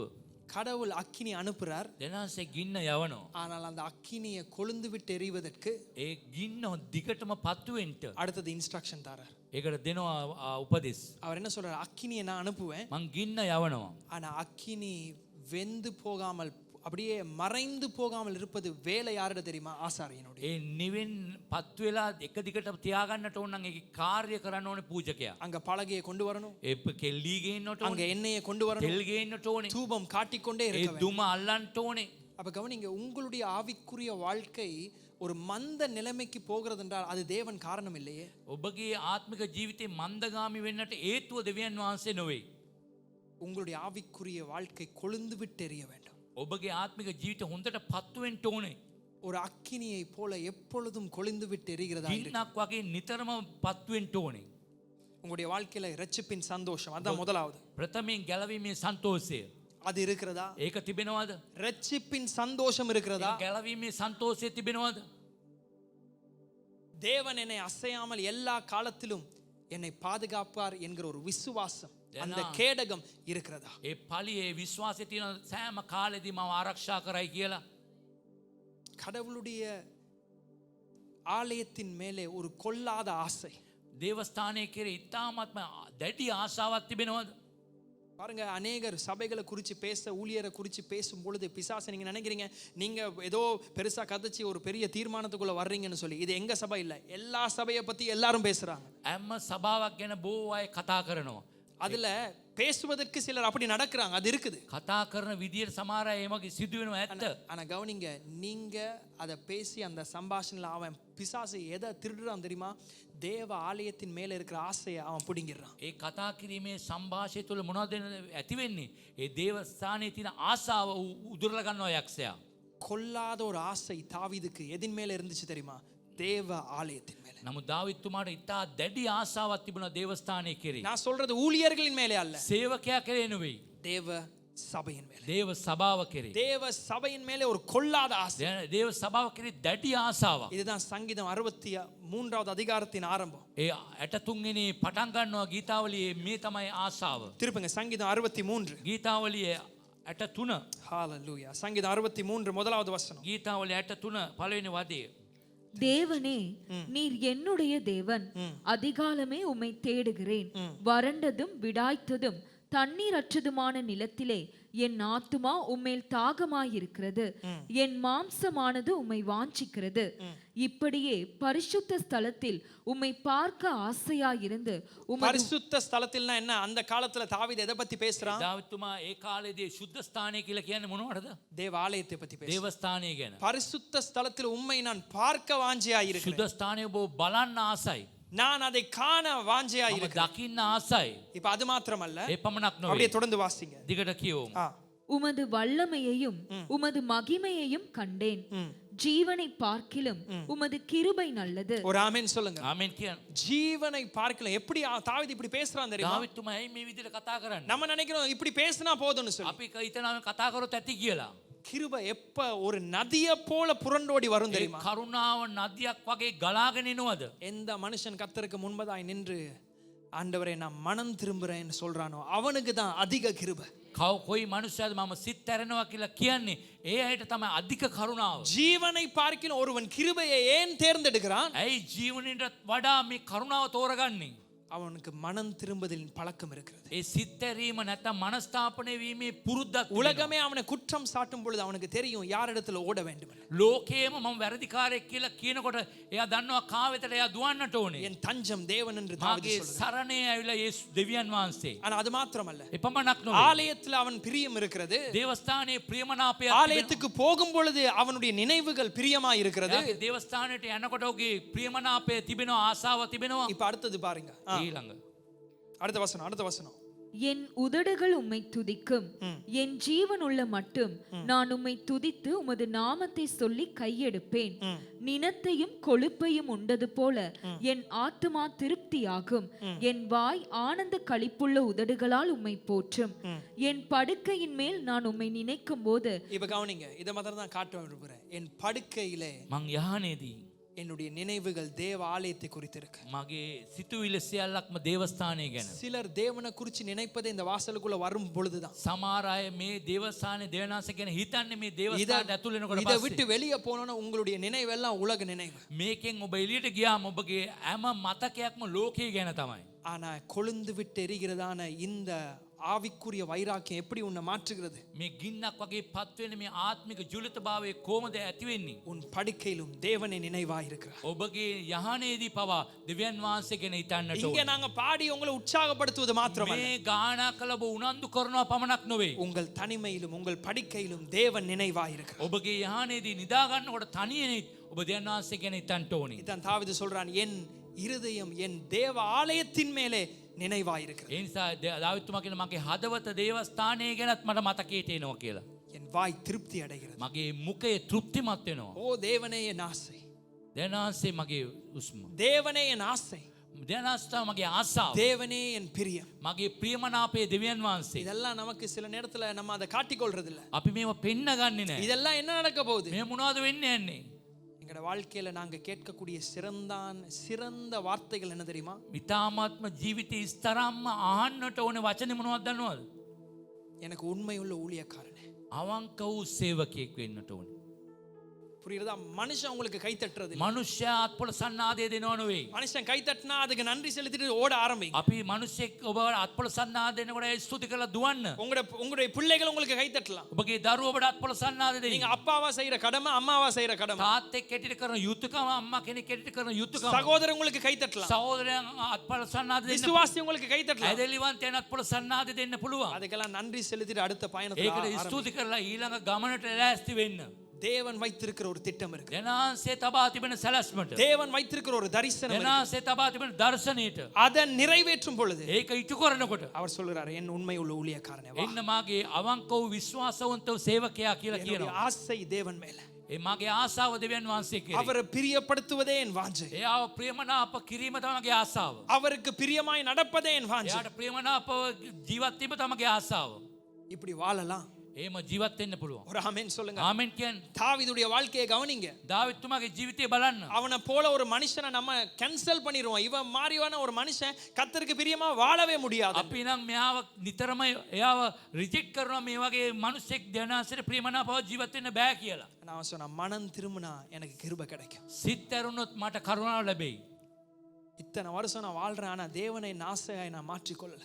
මම මෙතරම් කාලයක් ජීවත් වෙනවා මම දෙනාන්සේගේ ආසාව වැටෙන්න මම වෙනස් කරගත්තේ இத்தனை නැහැ. வருஷமா நான் என் வாழ்க்கையில ஊழியம் செய்யறான, இன்னும் தேவனை நாசையா மாறல. නමුත් මෙච්චර කාලයක් සේවය කරනවා දෙනාන්සේ තමයි මගේ ආසාව වැටෙන්න වෙනස් වුණේ නැහැ. ஆங்கிலத்துல சொல்லுவாங்க obsessed. அதை குறிச்சே யோசிப்பது, அதை குறிச்சே வாழ்க்கை வாழ்வது. ඒ ගැනම සිතීම ඒ ගැනම ජීවත් වීම. இதுதான் அந்த கொழுந்து விட்டு எரிகிற அக்கினியின் அடையாளம். ඒක තමයි ගින්නක් පත් වෙන ඒකේ සංකේතය. இப்படி நாங்க மாறணும். ඒ වගේ වෙනස් වෙන්න ඕනේ. இப்படிதான் இந்த சபை மாறணும். මේ වගේ තමයි සභාව වෙනස් වෙන්න இப்படிதான் ඕනේ. ஊழியர்கள் மாறணும். සේවකයන් වෙනස් වෙන්න ඕනේ. இப்படிதான் தேவனுடைய விசுவாசிகள் மாற දේව வேண்டும். ඇදහිලිවන්තයන් වෙනස් වෙන්න ඕනේ මේමයි. கொழுந்து விட்டு எரிகிற ஒரு அக்கினி. ඒ ගින්නක් වගේ පත් වෙන ගින්න. எது வந்தாலும் அணையாது. මොන දේ ආවත් නිවෙන්නේ නැහැ. ஏன்னா அதற்கான வேலை நடந்து கொண்டே. ඒට අවශ්‍ය වැඩ කටයුතු කෙරීගෙන ஓ, සිටින්න. நான் ஜெபிக்கிற என்னுடைய பழக்கம், அது நான் எதிலிருந்து நான் விழுந்து போவேன். මගේ යාඥාව මගේ පුරුද්ද මං කවදාවත් නතර කරන්නේ எனக்கு නැහැ. பிரச்சனை வரலாம், බෝ ප්‍රශ්න එන්න පුළුවන්. எனக்கு போராட்டம் හොර வரலாம். බැදීම් එන්න පුළුවන්. ஆனா நான் ஒவ்வொரு நாளும் என் வியாபாரத்துக்கு போக முன்பதாக என் வேதத்தை நான் திறந்து මම வாசிக்கிறேன். ව්‍යාපාරයට යන්න ඉස්සෙල්ලා මගේ දේව වචනේ මං කියවනවා. நான் என்னுடைய வேலை முடிந்து வந்த உடனே என்னுடைய ஸ்தோத்திர பலிகளை சொல்றேன். මම වැඩ ඉවරලා එනකොට ස්තුති පූජා පොත මම කියවනවා. ஓ, இது கொழுந்து விட்டு எரிகிற அக்கினி. මේක ගින්න නිතරම පත් වෙන ගින්නක්. என்னுடைய பிரச்சனை பெருசா இருக்கலாம், මගේ ප්‍රශ්නේ ලොකුයි. எனக்கு சிறந்த நாட்கள் இருக்கலாம், මට ඉස්තරම් දවස් තියෙන්න පුළුවන්. ஆனா என்னுடைய அக்கினியை நான் මගේ ගින්න மங்கி போக விடுவதல்ல. මං නිවෙන්නට දෙන්නේ නැහැ. ஒரு ஆமென் சொல்லுவோம். ආමෙන් කියන්නේ இந்த ஜெபங்களை ஏறெடுங்க. මේ යාඥා ගන්න මේ විදිහට அதான் நான் කියන්නේ. சொன்னேன், கடவுள் ஒரு மனுஷன் அவருக்கு நேரா அலைன் பண்ணிட்டாருன்னா அவருடைய வேலை பெருசா இருக்கும். දෙනාන්සේ එක්කෙනෙක්ව තෝරගත්ත නායකගේ වැඩ කටයුතු ලොකු විශාලයි. எங்களுடைய வாழ்க்கையில கர்த்தருக்காக நான் எதையும் விட நான் ஆயத்தம். මම දෙනාන්සේ උදෙසා මොන දේත් අතහැර දෙන්න සූදානම්. அப்படிப்பட்ட ஒரு வாழ்க்கை வாழ எனக்கு உதவி செய்யுங்க. එවැනි ජීවිතයක් ජීවත් වෙනවට උදව් කරන්න. அதுல தான் நான் சொன்னேன், உபவாசம் மிக சிறந்த ஒரு பழக்கம். ඒක නිරාර වීම ඉතාමත්ම ඉස්තරම පුරුද්දක්. சாப்பாடு மிக முக்கியம், කෑමද වැදගත්. ஆனா ரெண்டு காரியம், தூக்கமும் சாப்பாடும் மிக முக்கியம் ஒரு மனுஷனுக்கு. කෑමයි නින්දයි මනුෂ්‍යයෙකුට ඉතා වැදගත්. ஆனா அந்த ரெண்டையும் அடக்குனீங்கன்னு சொன்னா உங்களுடைய ஆவிக்குரிய வாழ்க்கை மிக மிக செழிப்பானதாய் பிரயோஜனம் உள்ளதாய் அக்கினியாய் இருக்கும். ඒ දෙකම ඔබ පාලනය කරනවා නම් ඉතා ඉස්තරම්ම ඉතා දක්ෂ ලෙස ගින්නක් ලෙස ඔබගේ ආත්මික ජීවිතය நான் වැඩෙනවා. சொல்றது 100% உங்களுக்கு தெரியும் சரி என்று சொல்லி அதை நீங்க ஆமோதிங்க. නමුත් මම කියන දේ 100% අරි කියලා දන්නවා. ඔබ ඒක අනුමත කරනවා. தூக்கத்தை நீங்க விட்டு தேவ சமூகத்துல உட்காருங்க. පොඩ්ඩක් නිදා ගැනීම අත්හැරලා දෙන අභිමුඛයේ වාඩි වෙන්න. சபையானவ உபவாசிக்கும் பொழுது சும்மா ஏனோ தானோன்னு இருக்க வேண்டாம். සභාව නිරාර කරනකොට නිකන් ඕනවට එපාට වගේ ඉන්න එපා. உங்களுக்கு பலவீனம் இருக்கலாம், ඔබට දුර්වලකම් තිබෙන්න පුළුවන්. கர்த்தர்ட்ட கேட்டு அந்த பழக்கத்துக்குள்ள வாங்க. දෙනාන්සේකින් ඉල්ලලා ඒ පුරුද්දට එන්න. ஓ, கர்த்தர் அவருக்காய் அக்கினியாய் கொழுந்து விட்டுக்கிற எரிகிற மனுஷனை தேடுகிறார். දෙනාන්සේ උදෙසා ගින්නක් ලෙස පත් වෙන මනුෂ්‍යව සොයනවා. இது ஊழியக்காரனுக்கு அல்ல. මේක සේවකයාට இன்றைக்கு පමණයි. இருக்கிற சபையில நம்ம நினைக்கிறோம் பிரசங்கம் பண்ற ஊழியக்காரன் அப்படி இருக்கணும்னு சொல்லி. අපි හිතනවා දේශකයා විතරයි මේ විදිහට ඉන්න ඕනේ කියලා. பிரசங்கம் பண்ற ஊழியக்காரன் இதை விட அதிகமாய் செய்ய வேண்டும். නමුත් දේවදාසයා ඊට වඩා අධික ලෙස තිබෙන්නට ඕනේ. சாதாரண ஒரு வியாபாரம் செய்கிற සාමාන්‍ය ව්‍යාපාර කරන කෙනෙක් என்னென்ன காரியங்களை தேவன் உங்களுக்கு தந்திருக்கிறார், මොන මොන දේවල් දෙනාන්සේ ඔබට දී තිබෙනවද? அதற்கு இந்த அக்கினியை சேர்த்துக் கொள்ளுங்க. ඒකට ගින්න මේ එකතු කරගන්න. அந்த அக்கினியை அது நடுவில் ඒ வச்சுக்கொள்ளுங்க. ගින්න මැදට තියාගන්න. கடவுள் உங்களை உயர்த்துவார், දෙනාන්සේ උසස් කරයි. உங்களை சாட்சியாய் ඔබ மாற்றுவார். සාක්ෂිමත්ව உங்களை තබයි. எதற்கு நேராக திருப்புகிறார் தெரியுமா? මොනවාටද කෙලින් ඔබ අරවන්නේ? என் உண்மையுள்ள ஊழியக்காரனாய் உங்களை திருப்புகிறார். මාගේ විශ්වාසවන්ත අවංක වූ සේවකයෙක් ලෙස පත් කරයි. இதுதான் முக்கியம். ඒක තමයි වැදගත්. ஒவ்வொரு வருடமும் உங்களுடைய பிறந்த நாள் வரும் பொழுது හැම අවුරුද්දම ඔබගේ උපන් දින එනකොට எல்லாரும் உங்களை வாழ்த்துவாங்க, හැමෝම සුබ පතයි. எல்லாம் உங்களை கை தட்டுவாங்க. ඔබ අත්පලස්සන්නාද දෙයි. பழக்கமா வச்சிருங்க. පුරුද්දක් ලෙස තබා ගන්න. மனுஷன் எனக்கு கைத்தட்ட முன்பதாக தேவன் எனக்கு என்ன சொல்றார்? මනුෂ්‍ය අත්පලස්සන්නාද දෙන්න ප්‍රථමයෙන් දෙවියන් වහන්සේ මං ගැන මොනවද කියන්නේ? தேவன் என்ன குறிச்சி தர்ற சாட்சி என்ன? දෙවියන් වහන්සේ මං ගැන තියෙන සාක්ෂිය මොනවද? நேரம் எடுங்க. වෙලාව ගන්න. கொண்டாட்டங்கள் நடுவில் இது மிக முக்கியமானது. සැමරීම් මැදේ මේක ඉතාමත්ම වැදගත්. உங்களுடைய குடும்பத்துக்கான தரிசனம் என்ன? පවුලේ දර්ශනය මොනවද? என்னுடைய அக்கினி எப்படி இருக்கு ஆண்டவரே? ගින්න මගේ කොහොමද என்னுடைய තිබෙන්නේ? ஆவிக்குரிய வாழ்க்கை எப்படி இருக்கு ஆண்டவரே? ආත්මික ජීවිතේ කොහොමද? என் மேல் நீர் பிரியப்படுகிறீரா? මා කෙරේ ඔබ ප්‍රියමනාප என் වෙනවද? மேல் நீர் சந்தோஷமா මා இருக்கிறீரா? කෙරේ සන්තෝෂයෙන් ඉන්නවද? அப்படி இருந்தால் ඔබ එහෙම ඉන්නවනම් எந்த மனுஷன் உங்களை சுற்றி இல்லாவிட்டாலும் பரவாயில்ல, කිසි මිනිසෙක් ඔබගේ වටේ හිටියත් නැතත් பரலோகம் உங்களை கொண்டாடுகிறது. ස්වර්ගය ඔබ සමරයි. இதுதான் இப்படிப்பட்டவனாய் உருவாக்கப்பட வேண்டும். මෙවැනි කෙනෙක් හැටියට ඔබ නිර්මාණය වෙන්නට ඕනේ. இன்னைக்கு ஆரம்பிங்க, ஜெபத்தோட ஆரம்பிங்க. පටන් ගන්න යාඥාවෙන්. வேதத்தை வாசித்து முடிக்க வேண்டும் என்கிற தீர்மானம் எடுங்க. සුදු බයිබලේ සම්පූර්ණයෙන්ම ඉවර කරන්න ඕනේ කියලා තීරණයෙන් ඉන්න. பாஸ்டர் எத்தனையோ முறை நான் சுவிசேஷம் சொல்லி பழகி இருக்கிறேன், ஆனா இன்னும் ஒரு ஆத்துமாவை நான் அறுவடை செய்யல. මම සුභාරංචිය කියන්නට පුරුදු වෙලා තිබෙනවා. නමුත් එක ආත්මයක්වත් මට දිනා ගන්න බෑ. இப்ப திரும்பி விசுவாசத்தோட அதை செய்யுங்க. නැවත විශ්වාසවන්තව කරන්නේ நீங்க දේ. செய்கிற ஜெபங்களை அதிகரிங்க. කරන යාඥාව වැඩි කරගන්න. ஏன்னா பலிபீடத்துல அக்கினி எரிந்து கொண்டே இருக்க வேண்டும். පූජාසනයේ ගින්න නිතරම පත්තු වේගනම තිබෙන්නට ඕනේ. இப்படி மாறினால் එම වෙනස් වුණොත් தேவன் வைக்கிற தரிசனம் இந்த சபையில அநேகர் நிறைவேற்றுவோம். බෝ දෙනාසේ තබා තිබෙන දර්ශනයේ බෝ අයගේ ජීවිතේ ඉටු වෙයි. ஒரு ஹalleluya சொல்லுங்க. හාලෙලූයා කියමුද? நன்றி ஆண்டவரே, ස්තුතියි. நன்றி ஆண்டவரே. ස්තුතියි. Thank you Holy Spirit. ස්තුතියි සුදාත්මය. மூன்றாவது තුන්වෙනුව சீஷத்துவம்.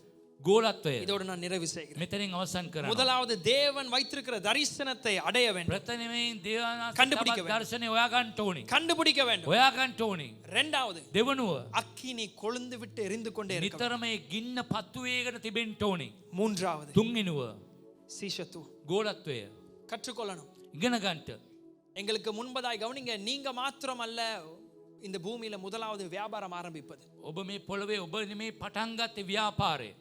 நீங்க நினைக்கிறீங்க உங்களுக்கு வந்த கஷ்டம் வேற யாருக்கும் வரலன்னு சொல்லி. ඔබට ආපු අමාරුකම් වේදනාවන් වෙන කාටත් ආවේ නැහැ කියලා හිතන්න එපා. நீங்க மாத்திரமல்ல தனியாக உங்கள் குடும்பத்தை நடத்துவது. ඔබ පමණක් නෙමේ තනියෙන් ඔබගේ පවුල නඩත්තු කරන්නේ. நீங்க மாத்திரமல்ல முதலாவது அபிஷேகம் பண்ணப்பட்டது. ඔබ පමණක් නෙමේ ප්‍රථමයෙන් ආලේපය ලැබුවේ. நீங்க மாத்திரமல்ல அபிஷேகத்தை இழந்ததும். ඔබ පමණක් නෙමේ ආලේපය අයිමි කරගත්තේ. அநேகர் இழந்திருக்கிறார்கள், බොහෝ අය මේ අයිමි කරගෙන තිබෙනවා. அநேகர் பெற்றும் இருக்கிறார்கள், බොහෝ අය ලබාගෙනත් තිබෙනවා. அநேகர் வெட்கப்பட்டிருக்கிறார்கள், බොහෝ අය ලැජ්ජාවට පත් වෙලා තිබෙනවා. அநேகர் இழந்தும் බොහෝ போயிருக்கிறார்கள். අය නැති කරගෙන තිබෙනවා. அதான் எபிரேயர் ஆசிரியர் சொல்லுகிறார், திரும்பி திரளான சாட்சியை பார். එබ්‍රේව ගුරුවරයා කියනවා බෝ බලන්න වටේ තිබෙන සාක්ෂි ටික. எங்களுக்குள்ளே இருக்கிற சாட்சி. අප තුල තියෙන සාක්ෂි ටික.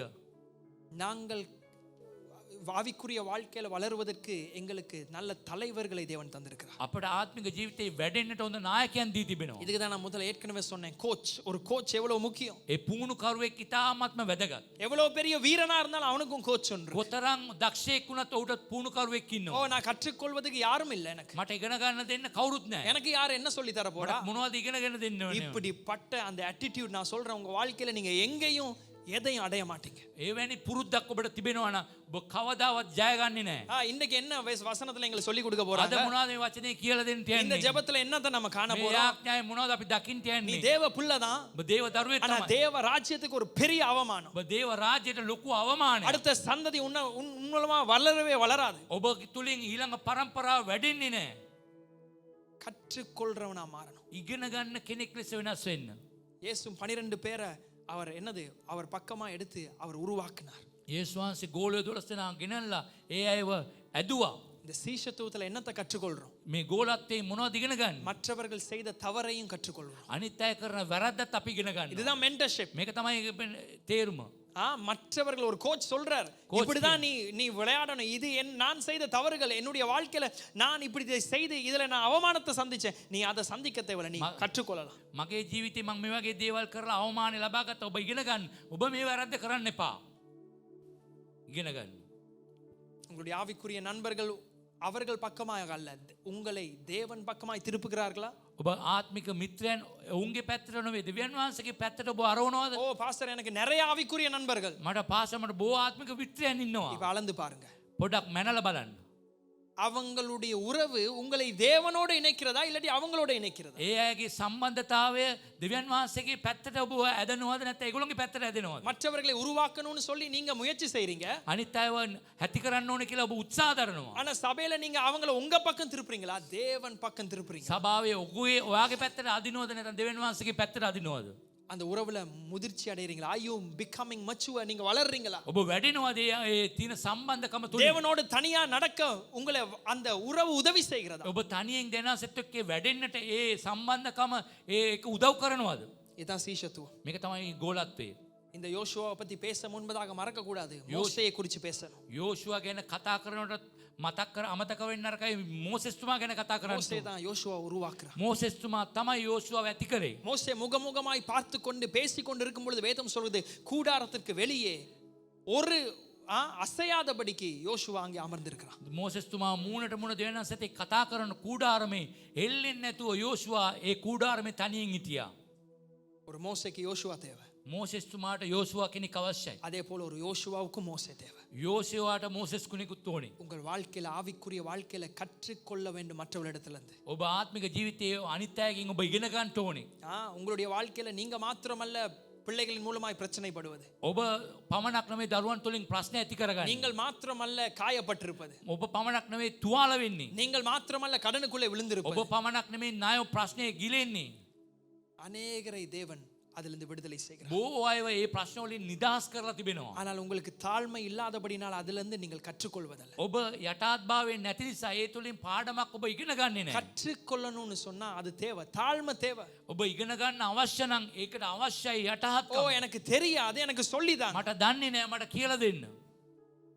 விடாது. பிசாசு அவன் விட மாட்டான். යක්ෂයා ඉඩ දෙන්නේ නැහැ ඒ යටාත්භාවයට. மனுஷன் லேஸ்ல அவன் தாழ்மை படவே மாட்டான். මනුෂ්‍යයා කවදාවත් ලේසියෙන් යටාත් වෙන්නේ නැහැ. அதான் சில நேரத்துல தேவன் அடித்து ඒ නිසා සමහර අය දෙවියන්සේ ගහලා அவர்களை தாழ்மைப்படுத்துகிறார். එයාව යටාත්භාවයට පත් කරනවා. மனுஷனுடைய ஆவி அப்படி මනුෂ්‍යගේ ආත්මය ඒ ආකාරයි. இழந்து போனாலும் அவனுடைய அந்த பெருமை அது விடாது. නැති වෙලා ගියත් ඒ උඩඟුකම ඒක නැති කරගන්න කැමති නැහැ. ஆனால் ஆவியானவர் அதை எப்படி மெதுவாக மாற்றி கொண்டு வருவார் தெரியுமா? ආත්මයන් වහන්සේ ඊ타මාත්ම ලේසියෙන් පාසුවෙන් ඒක වෙනස් කරගෙන එනවා. சீஷத்துவத்தில் அநேகரை உன் பக்கமாய் சேர்ப்பார். ඒ ගෝලත්වයේ හැමෝම ඔබගේ පැත්තට ඇදගෙන එනවා. ஆண்டவர் தந்திருக்கிற ஒவ்வொரு தரிசனத்தையும் ஏற்கனவே அநேகர் நிறைவேற்றி இருக்கிறார். දෙනාසේ තවා තිබෙන හැම දර්ශනයක්ම වේලස්සනින් හැමෝම ආයෙ ඊටු කරලා තිබෙන්නේ. உங்களுக்கு தேவன் தந்த தரிசனத்தை ஏற்கனவே அநேகர் நிறைவேற்றி இருக்கிறார். ඔබට දබා තිබෙන දර්ශනය බොහෝ අය වේලස්සනින් ඊටු කරලා තිබෙනවා. வரலாற்றிலே அநேகரை நாங்கள் வாசிக்கிறோம். ඉතිහාසය අපි බොහෝ අයව කියවනවා. அநேகருடைய கதைகள்ல நம்ம கற்றுக்கொள்கிறோம். බොහෝ අයගේ කතා වලින් අපිත් ඉගෙන ගන්නවා. கொஞ்சத்திலிருந்து தேவன் அவர்களை எப்படி ஐஸ்வர்யமாய் மாற்றினார். ඒ කුඩා පොඩ්ඩකින් ඒ අයව කොහොමද ධනවත් කරේ? மேன்மை அடைந்த அவர்கள் திரும்பி விழுந்து எப்படி திரும்பி கட்டப்பட்டார். කොහොමද ඒ උසස් වූ තත්ත්වෙන් පල්ලයට බෑලා නැවත කොට නැගුණේ? இந்த வாழ்க்கையை சும்மா வாழ வேண்டாம். මේ ජීවිතේ නිකන් ජීවත් වෙන්න එපා. சும்மா வாழ்ந்தா சபை போர் அடிக்கும். ஆவியானவருடைய காரியங்கள் எல்லாம் உங்களுக்கு அலட்சியமா இருக்கும். ඔබ නිකන් ජීවත් වුණ සභාව නිතරම ඔබට කිසිම ගතියක් නැති වෙනවා. ආත්මෙන් වහන්සේත් පත්තර වෙනවා. ஊழியத்துல நம்ம எவ்வளவு பேசினாலும் உங்களுக்கு உற்சாகம் வராது. ආත්මික ජීවිතේ සභාවේ කතා කරත් ඔබට උනන්දු භාවයක් එන්නේ නැහැ. அதனால இந்த காலை நேரத்துல கேளுங்க தரிசனம். මේ උදෑසන ඉල්ලන්න දර්ශනය. அந்த பயணத்தை ஆரம்பிங்க. ඒ ගමන පටන් ගන්න. இன்றைக்கு ஆரம்பிக்காவிட்டால் 20 வருஷத்துக்கு பின்புதான் அதே இடம் தான். ඔබ අද පටන් ගත්තේ නැත්නම් අවුරුදු 20ක් ගියත් හරි ඒ තැනම තමයි. இன்றைக்கு கேளுங்க ஆண்டவரே. අද ඉල්ලන්න. இன்றையில இருந்து අද நாங்க ඉඳලා குடும்பமாக எழுதி பழகுறோம். පවුලක් වශයෙන් ලියලා පුරුදු කරන්න. எங்களுடைய குடும்பத்துக்கு தந்த ஆசீர்வாதங்கள் வாக்குத்தத்தங்கள் என்ன? පවුලට දුන්න ආශිර්වාදයේ පොරොන්දු මොනවද? அதை நான் எழுதி வைக்கணும். මම ලියලා තියාගන්නවා. நான் அதை எழுதி அதை நான் வாசிக்கணும், அதை தியானிக்கணும். ලියලා කියවලා මෙනෙහි කරනවා. இரண்டாவது என்னுடைய அக்கினி. දෙවනුව මගේ ගින්න. அது மங்கி போக கூடாது. ඒක නිවිලා යන්න නරකයි. அது கொழுந்து விட்டே ඒක නිතරම පත්තු වෙන්න ඕනේ. அது என்னுடைய வேலை. ඒක මගේ වැඩේ. அது எந்த காலத்திலும் என்னுடைய நாவல சங்கீதக்காரன் சொல்கிறான், துதி இருப்பதை போல என் இருதயத்தில் அக்கினி உண்டாகும். සෑම කාලෙදී ප්‍රශංසාව තිබෙනවා වගේ දාවිත්තුමා කියෝ වගේ ගින්න නිතරම තිබෙන්න ඕනේ. மூன்றாவது சீஷத்துவம். තුන්වෙනිව ගෝලත්වය. என்னுடைய மேன்மையை பார்த்து யாரும் எரிச்சல் அடைய கூடாது. මගේ තියෙන උසස් වීම මට ලැබෙන තියෙන ආශිර්වාද අනිත් අය ඉරිෂ්‍යා වෙන්න නරකයි. அப்படி எரிச்சல் அடையவங்களோட சேர வேண்டாம். එහෙම ඉරිෂ්‍යා වෙන අයත් එක්ක එකතු වෙන්න එපා. அவங்களோட சேர்ந்து என்னத்த லாபத்தை நீங்க காண ඒ போறீங்க. අයත් එක්ක එකතු වෙලා මොනවා ලාභයක්ද ඔබ ලබා ගන්නට යන්නේ? ஆனால் உங்களுடைய மேன்மையை பார்த்தும் இன்னும் உங்கள் அருகில வந்து உங்களை இன்னும் உற்சாகப்படுத்துகிற உங்களை வளர்க்க விரும்புகிற அநேகரை பரிசாக எடுத்துக்கொள்ளுங்க. ඔබ උසස් වීම බලලා ඔබත් එක්ක කිට්ටු වෙලා ඔබ තවත් ශක්තිමත් කරන අය තෑග්ගක් ලෙස උන් ගන්න. இதுல எல்லாவற்றிலும் கர்த்தரை நம்புங்க. මේ හැම දේම දෙනාසේ විශ්වාස කරන්න. கர்த்தர் உங்களுக்கு வச்சிருக்கிற அந்த தரிசனத்தை அவர் நிறைவேற்ற. දෙනාසේ තබා තිබෙන දර්ශනය දෙනාසේ ඉටු කරයි. எனக்கு காலம் முடிஞ்சிட்டுன்னு நினைக்க வேண்டாம். කාලේ අවසන් කියලා හිතන්න එපා. யோசுவாவுக்கு சொன்னார், வயது சென்றாயிற்று, යෝෂුවාට කිව්වා වයසට ගියත් ஆனால் உன் வேலை இருக்கிறது. වැඩ තව තිබෙනවා. அதே வேலையை செய்யாவிட்டால் அந்த வேலையை செய்வதற்கு அநேகர் உருவாக்கி ඔබ ඒ වැඩේ ඔබට කරන්න බැරි නම් තව කෙනෙක්ව ඇති කරන්න ඒ වැඩේ කරන්න. நீங்க ஜெப வீரன் சந்தோஷப்பட வேண்டாம். ඔබ உங்க வீட்டுல ஒரு ஜெப வீரனை உருவாக்கி. ඔබ යාඥා වීරවරයෙක් කියලා සන්තෝෂ වෙන්නේ වෙනපා. ගෙදරදී තව වීරයෙක් ඇති කරන්න. ஓ, நீங்க ஜெப வீரனா இருந்தா கர்த்தருக்கு நான் நன்றி செலுத்துகிறேன். ஒரு விசுவாசி அப்படியே தேவன் மாற்றி இருக்கிறார். මම ස්තුති කරනවා ජෙබ වීරයෙක් හැටියට ඔබ ඉන්නවා නම් දෙනාසේ ඒ වගේ වෙනස් කරලා ஆனா තිබෙන நீங்க නිසා. அதுல திருப்தி அடைய வேண்டாம். නමුත් ඔබ තෘප්තිමත් වෙන්න එපා. ஆண்டவரே, நான் உருவாக்க வேண்டும் பல ஜெப வீரர்கள். මම ඇති කරන්න ඕන තව යාඥා වීරවරුන්. ஆராதனை நடத்துகிறவர்களா இருந்தால் நான் கர்த்தருக்கு உங்களுக்கு நன்றி செலுத்துகிறேன். මම නමස්කාරයෙන් මග පෙන්වන කෙනෙක් ලෙස ඔබ ඉන්නවා නම් මම ඔබට ස්තුති කරනවා. ஆனா உருவாக்குங்க. ඇති කරන්න. கர்த்தருக்கு பயந்தவர்களை உருவாக்குங்க. දෙනාසේ බය වෙන ඒවා ඇති කරන්න. கர்த்தருக்காய் தைரியமாய் நிற்கிற ஊழியக்காரர்களை உருவாக்குங்க. ධෛර්යමත්ව ඉන්න සේවකයන් ඇති කරන්න. விசுவாசத்துல உறுதியா இருக்கிற பிள்ளைகளை உருவாக்குங்க. ඇදහිල්වන්තේ ස්ථිරභාවය ඉන්න අය ඇති කරන්න. கர்த்தருடைய வரைபடம் பெருசு. දෙනාසේගේ චිත්‍රය ඉතා ලොකු විශාලයි. இந்த ஜெபத்தை நம்ம செய்யும் பொழுது கேளுங்க, ஆண்டவரே எனக்கான தரிசனம், என் பிள்ளைக்கான தரிசனம் நீங்க வெளிப்படுத்துங்க. යාඥා කරනකොට කියන මගේ දර්ශනය, දගේ දරුවන්ගේ දර්ශනය මට එළිදරව් කරන්න. சோர்ந்து போக வேண்டாம். මැලි වෙන්න එපා. இந்த காலை நேரத்துல எந்த சூழ்நிலையில இருந்தாலும் சோர்ந்து போக வேண்டாம். මේ උදෑසන මොන වගේ වාතාවරණයක සිටියත් මැලි වෙන්න එපා. கர்த்தருடைய சமூகத்துல வந்த எந்த மனுஷனும் வீணாய் அந்த நேரத்தை கடப்பதல்ல. දෙනාසේගේ අභිමුඛයට ආපු කිසි මිනිසෙක් නිෂ්ඵලව වෙලාව ගත කරන්නේ නැහැ. அவனுக்கு ஒரு பிரயோஜனத்தை தேவன் கொடுப்பார். ඔහුට ප්‍රයෝජනවත් දෙයක් දෙනාසේ දෙනවා. இந்த காலை நேரத்துல தேவன் சொல்லுகிறார், உன்னுடைய ஓட்டம் இன்னும் தொடர்கிறது. දෙනාසේ කියනවා ඔබගේ දිවිල්ල තවත් ඉදිරියට තිබෙනවා. கண்ட மேன்மைகளை திருப்தி அடைய வேண்டாம். ඔබ දැක්කා ඒ උසස් වීම වලින් තෘප්තිමත් වෙන්න එපා. நன்றி செலுத்திட்டு இன்றைக்கு ஒப்பு கொடுத்து சொல்லுங்க, ஆண்டவரே இன்னும் மேன்மையான இடங்களுக்கு ඔබ என்னை கொண்டு போ. ස්තුති කරලා කියන මම තවත් මේ උසස් වූ තැනකට යනවායි කියලා. சீஷத்துவத்தில் அநேகரை சேர்த்துக் கொள்ளுங்க. ගෝලත්වයෙන් බෝ අය එකතු කරගන්න. எனக்கு நேரம் இல்ல, சில காரியங்களை நான் அடுத்த வாரத்துல நான் சொல்லுவேன். ඊළඟ සුමානේ කියන මට වෙලාව මදි නිසා. சீஷத்துவம் எங்களுடைய வாழ்க்கையில எங்க சபைக்கு மிக முக்கியமானது. ඉතා ගෝලත්වයේ සභාවට ඉතා වැදගත්. ஒரு அபிஷேகம் பண்ணப்பட்டவன் அல்ல, அபிஷேகம் பண்ணப்பட்ட பலர் உருவாக்கணும்னா அந்த கேப் என்ன தெரியுமா? சீஷத்துவம். ඒ එක ආලේප කෙනෙක් නෙමෙයි, හැමෝම ආලේප ලබාව ඒ තාත්තේ තමයි ගෝලත්වය කියන්නේ. ஆமென் சொல்லுங்க. ආමෙන් කියන්නේ. நீங்க ஜெப வீரன் அல்ல, ඔබ යාඥා වීරවරයෙක් නෙවෙයි. ஆனா ஜெப வீரர்களை உருவாக்க. යාඥා වීරවරු ඇති කරන්න. நீங்க ஊழியக்காரன் அல்ல, ඔබ සේවකයෙක් නෙවෙයි. அது நல்லது, හොඳයි. ஆனா ஊழியக்காரர்களை உருவாக்க. සේවකයන්ව ඇති කරන්න. கர்த்தர் அப்படிப்பட்ட ஒரு தரிசனத்தை நமக்கு தர. දෙනාසේ එවැනි දර්ශනයක් දී තිබෙනවා. யாவரும் கர்த்தருடைய சமூகத்தில் எழுந்திருப்போம். අපි නැගිට සිටිමු.